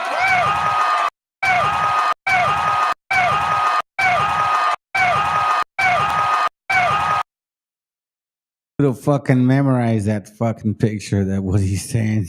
He's like, yeah. So your daddy got to fucking F you the hell, and he got away with it. And then as long as the baby was white, like, it's okay.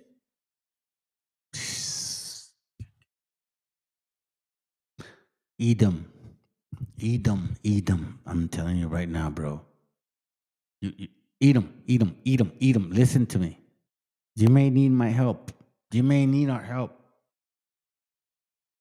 Oh man, you guys are so fucking down the barrel. I don't think you understand the Bible that you're trying to read and claiming that you own, because it's literally saying exactly what you're going through. The Most High gives kingdoms to everybody and shit, and then all of a sudden he just makes them just be stupid. Wow. Just wanted to say that by saying that, they are wanting to take out very important people. 4 years ago, I was by my father, and I chose not to have an abortion, and this is what came out of it. Is what came out of it. Is what came out of it. By my father, and I chose not to have an abortion, and this is I was by my father. I was by my father. I was by my father, and I chose not to have an abortion, and this is what came out of it. I'm very sorry that happened to you. That is, and Very sorry that happened to you, but I'm glad that you had one white boy kid out here, because you know what I'm saying? Like, us white people are dying and shit. That's really what he's saying. He's like, I'm so sad that you got raped from your dad, but you know, at least you had a white boy. That's so sad. Because it's so sad, dude. That is so. Yes, the applause, right? Like, hey, hold on, let's go. Hold on, let's see it again. I'm very sorry that This is what came out of it. This is what came out of it. I'm very sorry that happened to you. I'm very I chose sorry not to that your dad put his wiener in you, like in his own daughter. Like that shit sucks. But at least you had a white kid. Because if your dad would have been black or brown, and you happen to look white because your mom was white, then guess what they would say? It'd be rape. Have an abortion, and this is what came out of it. Let me guess this straight. Please don't tell me that he's gonna have disabilities later on, because apparently you guys love to mix within your own selves, and that's totally fine. Look, listen. As a nation of people, we don't fucking care.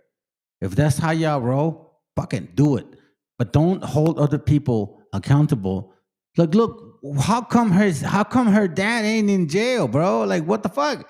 You're over here climbing on the shit. The fact, like, look. And I chose not to have an abortion, and this is what came out of it. So they clapped the fact that the rapist had a baby. Copyright disclaimer. This content does not belong to Bible Chronicles or claim this intellect. So the rapist had a baby. Bruh. And this guy's like, yeah, he had a baby. He had a baby. Like, did you guys not realize that that's what you fucking clap for? You nasty bastard, dude. Well, this is sad. I'm very sorry that happened to you. By the way, I'm sorry that your dad totally destroyed your fucking mind. Okay? Like, you will never be normal ever again. Seriously, never will you ever be normal again.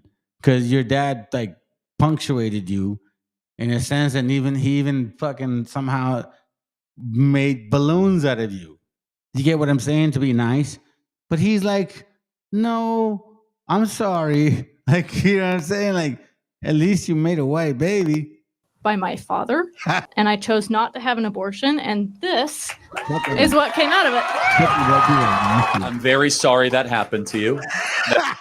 This is fucking nuts. You white people are nasty. Dude, I don't even know what to tell you. You know, I could sit back all day and kind of look at it like that and shit, man. Maybe I should invite the brother Bill Burr in this fucking conversation, because he's a lot better than a comedian than me. And he would probably break that shit down, because he's literally like, hold on a second, let's go back. Look, I just want you to pay attention to this shit. pay attention to this, okay? And then I'm gonna let it go, and that's it. Takes babies out of the population. And I just wanted to say that by saying that, they are wanting to take out very important people. 4 years ago, I was by my father, and I chose not to have an abortion, and this is what came out of it.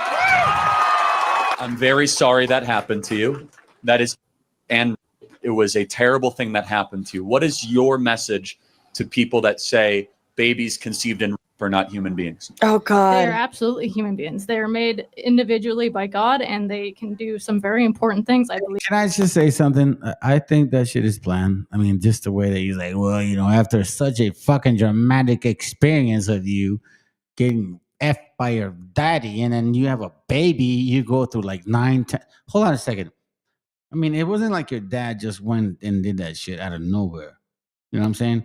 Like that shit was progressive. So like you first experience that rape, and then you get pregnant, and then you go through 9 months, and then all of a sudden this guy says, "Well, you know, it's such a sad thing. I understand. You know, I understand you going through that stuff." Like, bro, seriously, bro, for real. I thought you white people were so fucking intellectually available to the rest of the people. I thought you guys would understand psychology, because you always talk about that shit like you're so fucking smarter than everybody else. But I'm still fucking trying to figure out how stupid you guys are.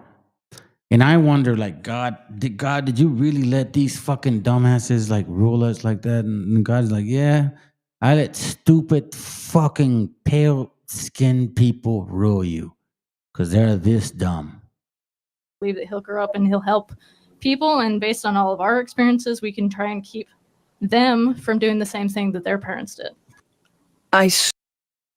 Hold on a second. What the fuck? Let's go. Swear on my life. So now he is using as a prop this young woman who came forward, who is obviously so misguided, and he's saying, what do you want the people to understand about how like whatever terminology, like, you know, the product of, or children who are born as a product of incest, and how much they can contribute or how human they are. How did he phrase it? How do you phrase it?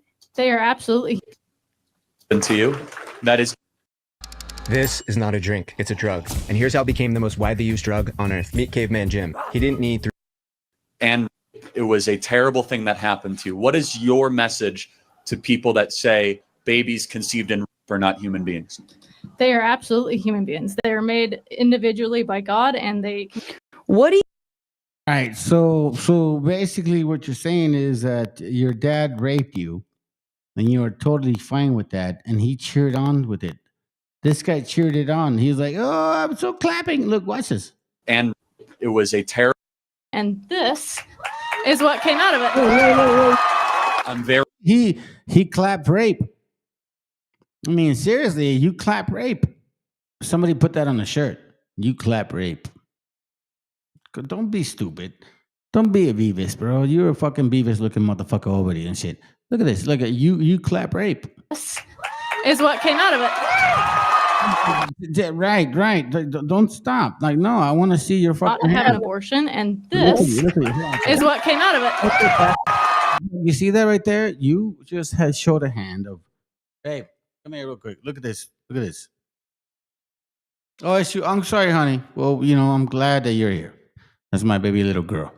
So that's my little baby girl who I have the pleasure of having. I'm almost 50 years old, and she's 4 years old. So I get to enjoy these things. So I understand these fucking talk comments and all these stupid damn things. Look at how he's clapping to. It's like me taking advantage of my daughter. That's exactly what you fucking clapping, you stupid fuck. You stupid fuck. You stupid fuck. This you not listening? Is what came out of it. Look. You clapping to fucking rapists. The rapist. Not to have an abortion. The rapist. And this father is what came out of it. That girl. He raped her. You stupid Beavis and butthead. Did you not realize what you were clapping to? Like, you're like, oh yeah, that's so great. No, you don't understand. Like, maybe she's not aware of what the hell just happened. But she's not the average person that goes through rape. The average person that goes through rape doesn't react this way. And I'm sorry if you... I'm glad, bro. I'm glad that I have this channel, and I'm glad that I get to express these things because nobody likes my shit. And guess why? Because I attack everybody. That is wicked as hell. Look at him. He's clapping at the fact that that girl's dad got her pregnant, and that girl's dad had a baby with her. And then he's clapping at the fact that she's like, yeah, well, I understand, but you know what I'm saying? Like, it's all good.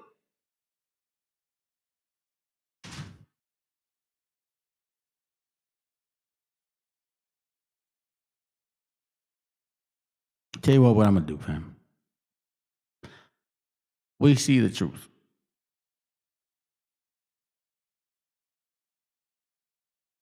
And it's like,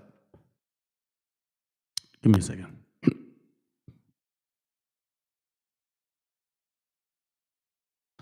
Let me get to some stuff over here. We'll call it a night. I think it's time. That shit is sad, man. Like, for real, man. It is sad. You guys don't understand what the fuck I'm talking about. One of these days, you will pay. It's funny. Anyways, so let me finish off with some music, and then y'all have a good night. Hopefully that was edifying. The true meaning of Mayate, I think it makes sense. I don't think we have to lie no more about it. Let's go.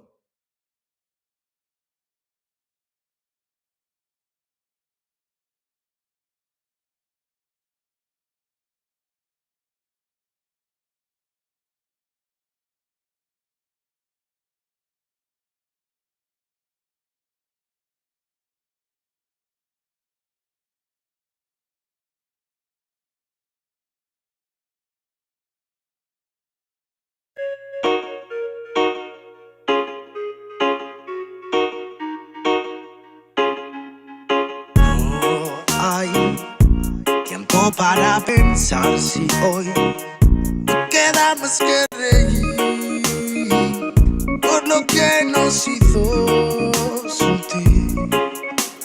Si la intuición no te deja seguir, no te vayas a rendir. No te quiero ver sufrir. Te escucho, te lucho, que mucha de tu fuerza nace de ti. Vas a ver que alimañas muerden tus entrañas, con sus artimañas extrañan tu fin. Sigue pues si tus pies tocan el suelo, el anzuelo no tira de ti. Grita fuerte si la vida te duele, que vuele el dolor, lo expulsamos de aquí. Dame ya nago.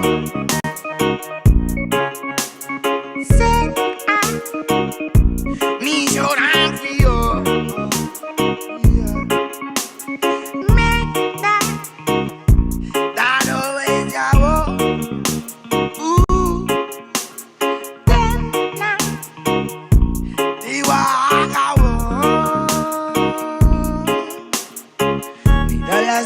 Antes de perder las formas, sé la luz del sol cuando no lo puedas ver. Cierra su boca cuando te hablen de más normas. Todo lo mal montado se ha de romper. Aunque que tú te rompas no hará más que estorbar. Si es bajo el castigo y mando de Lucifer, en verdad tú sabrás con lo que te conformas. Y yo con el super amor traer. Hablan sin sentido y se enamoran, pero todo llega y solo te queda esperar. Pasan los segundos y las horas y sin darte cuenta todo vuelve a comenzar. Todo parece lógico en este mundo de plástico, hay que ver la fe cómo se va perdiendo. Que Quizás me quedé afónico de ser mi propio médico y crecer sin ser un hombre que va muriendo. Tal vez me esté volviendo loco. Tal vez viviendo poco a poco. Take me so high, there's nobody low. You take me too high, there's no way to go. Así que let's go, vamos a bailar lento, sintiendo todos los movimientos de acá adentro. I won't let you down, thinking this moment of happiness right now, now, now, now. El agua refleja el alma del que se aleja. Cuando te quejas, se retrocede de atrás. No te pierdas, o te perderás. Abre la puerta de tu portal, que te arrastrarán a la profundidad del mar. Mar, me dejaste arrastrar, ya ni siquiera ve la luz refleja. Solo un pelín linterna en la oscuridad.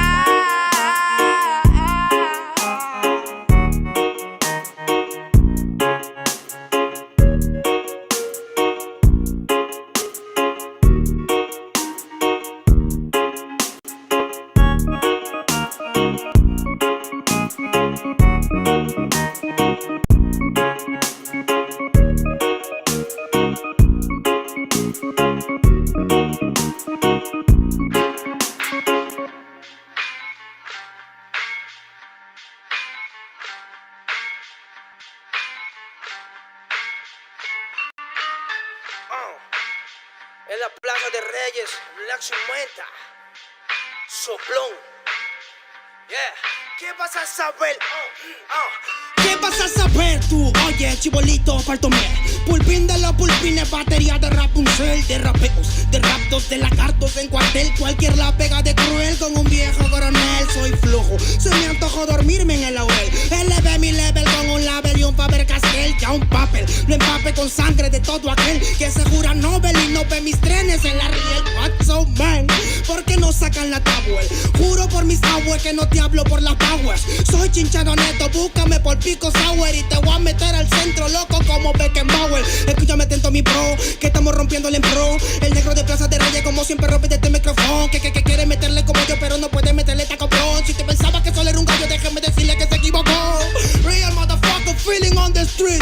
Es el Black Sheep Mental de Plaza de Kings. Motherfucker, Soplón.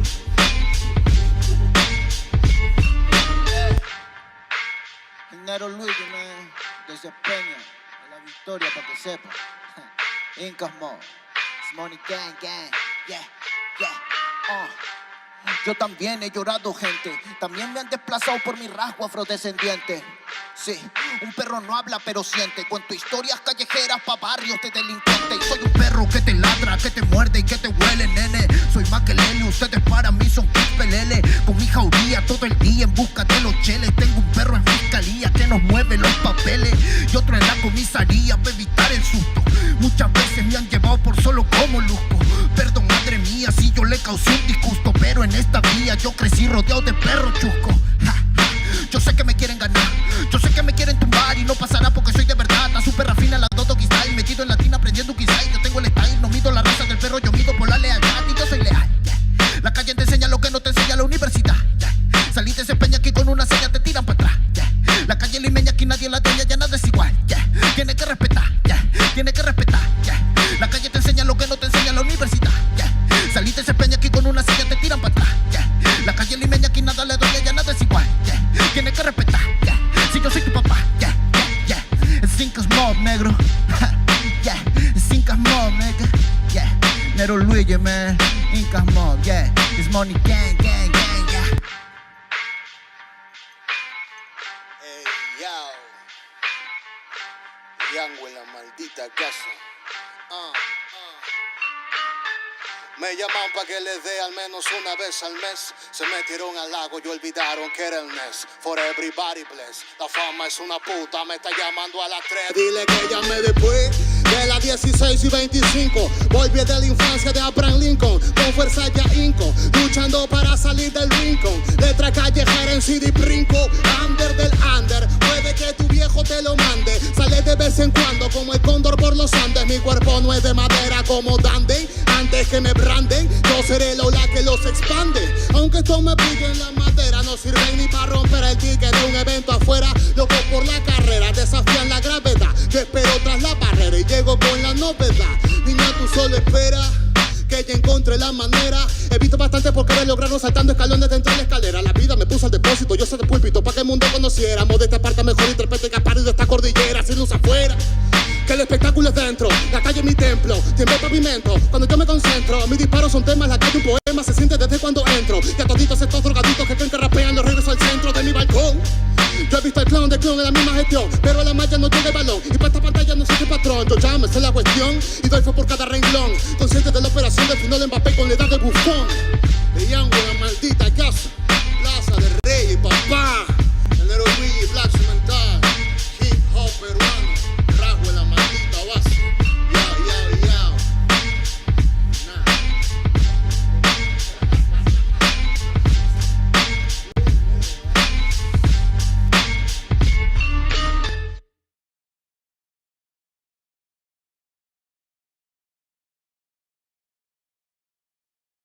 Do you want to know where to invest?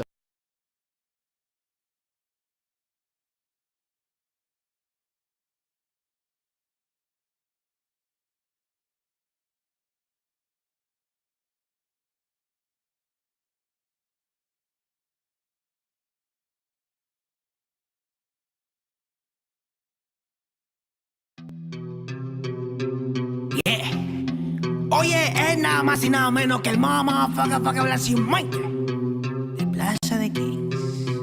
Estos bebés son Big Papo, dude. No sean rebeldes, deje el rebel.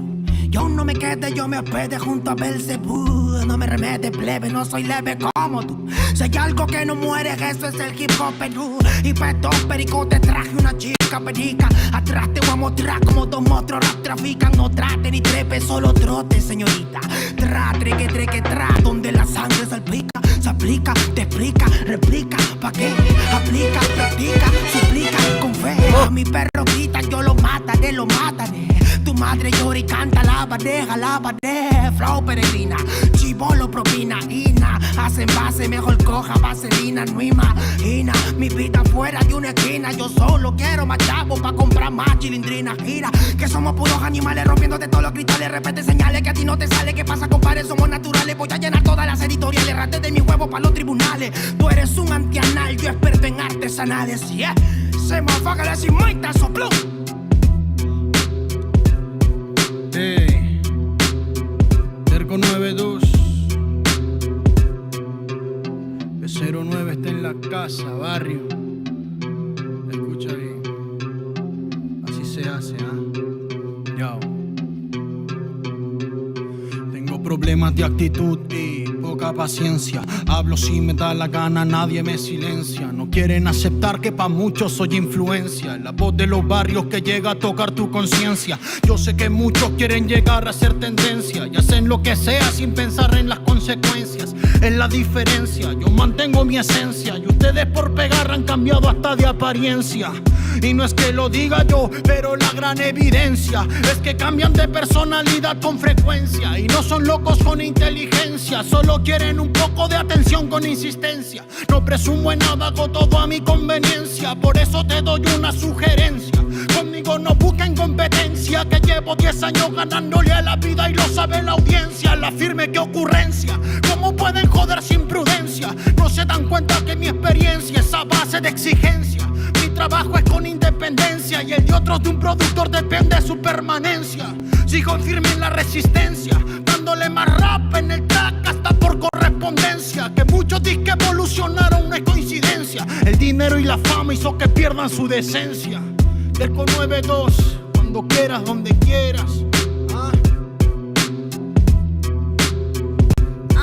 ¿Cómo? Sí. He aprendido a sobrevivir de las maldades, comprendiendo que nada es como tú sabes. Pa' decir verdad, la lucho a diario. No me critiques, no me justifiques. fabrico. Siempre hago lo que predico. Soy de barrio y rico en talento. De una me sacan por mi forma de ser y me acento en ella. A mi gente le está rompiendo por ser parte de este movimiento. Quiero saludar a las personas que nunca confiaron en mí, que hoy por hoy se paltean cuando me ven venir. Bye bye motherfuckers en estas líneas. Bye bye a fluir. Déjate llevar como hay people in the street. Yo. Déjate llevar como hay people in the street. Hey, hey, hey, oh, yeah, hey. 1, 2, 3, 1, 2, 3 es la torita aquí en la casa, primo.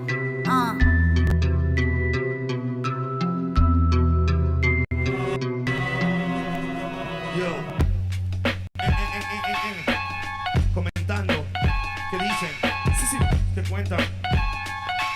Ya, escúchame, ya. Los medios cuentan que si hay libertad de prensa, la mordaza es cosa escasa y todos dicen lo que piensan. Y esa sutil es impresa y repetida diariamente tiene contenta tu mente con yo soy combate y fiesta. Presta el control, Tarantino no es tan gore como los crímenes de amor que a toda hora se nos muestra. Pues tal vez la estrategia impuesta, pánico en el público y manejarás encuesta pal. Político en vez de patrullas en vez de camilla para un hospital. Como si esa mierda de combo no diera seguridad. No será casualidad que el otro dueño del canal sea el sobrino pero bueno de un primo hermano pariente papá. Que se nota el que no es noticia, su codicia se evidencia. Propicia violencia y plástico, panémica, belleza. Fútbol, patriotismo, falso culo, vasos de cerveza. Pele cáncer pa' tu mesa y el domingo en misa. Sobre su cabeza pesa el atraso mental del pueblo. Oposición vendió trasero, dictador, grupo Romero. Pero se confundieron acá, la palabra es cruda. Autoeducación en camino se afloja la lucha a través de cultura. Es como genera de uno, tal vez otro loco se suma. Ya saben cortina de humo que explota la mina que mata la cuna. Primo, vengo que trate la friuna, no una pura canción de aventura. Así no censura, emite basura, no le conviene que sepan verdura. Hay extorsiones, violaciones, robo, llanto y más. Con tanto muerto el morbo están alimentando, ves no hay paz. Solo un odio contenido en milis para que vivan en la fantasía algún día cambiará. Hay extorsiones, robo, violaciones, llanto y más. Con tanto muerto el morbo están alimentando, ves no hay paz. Solo un odio contenido en milis para que vivan en la fantasía algún día cambiará. Sensacionalismo, amigo eterno de la prensa, el mismo que forjó al humano sumiso, callado y muestra. En el noticiero, en el artículo del diario, la vida de una bebé que poco invierte al vecindario. Sirven como fieles feligreses, a oscuro interés, mienten todo el día, crean solo estupideces. La historia afirma, indica que siempre negaron información alternativa que todo pueblo merece. A cada instante pareciera su labor asesinar una memoria colectiva que hace una nación. Con una prensa cómplice que juega con humor, desconociendo ese dolor que nos dejó ese dictador. Cortina de humo es su mejor función, para apartarte de la fuente harán de todo. Pues miró hoy como venderte el culo de Sharon Stone, cagándose en tu derecho a la objetiva información. El narco, el almirante, el presidente, el congresista, algún ministro, algún legado, de seguro es el patrón de ese periódico morboso y amarillo que al leerlo 2 minutos te vuelve en un show. Los medios son culpables, responsables de toda propaganda basura que te ofrece la TV. Pues será mejor que se autoeduque, pues my friend, porque el comercio de los medios te carcome hasta las 100. Hay violaciones, extorsiones, robo, llanto y más. Con tanto muerto el morbo están alimentando, ves no hay paz. Solo un odio contenido en bilis para que vivan en la fantasía algún día cambiará. Hay extorsiones, violaciones, robo, llanto y más. Con tanto muerto el morbo están alimentando, ves no hay paz. Solo un odio contenido en bilis para que vivan en la fantasía algún día cambiará. Que algún día cambiará. Que algún día cambiará. CPF.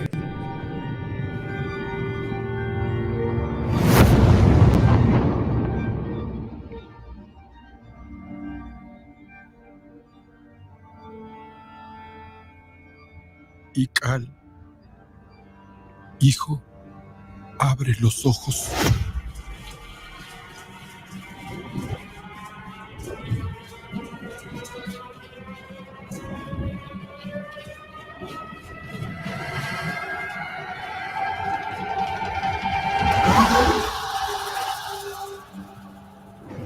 Tu cuerpo se queda con nosotros, pero tu espíritu debe seguir.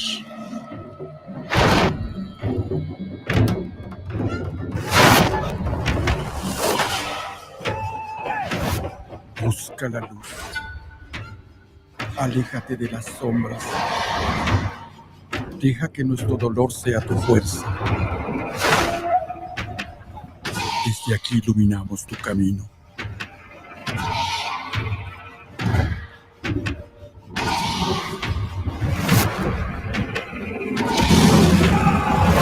Lucha como nosotros ante esta pena tan grande. Yo soy tú. Tú eres yo.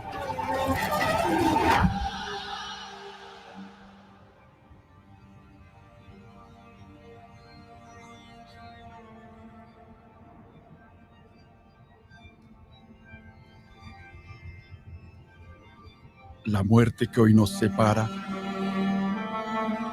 mañana volverá a unirnos. Eres libre, hijo.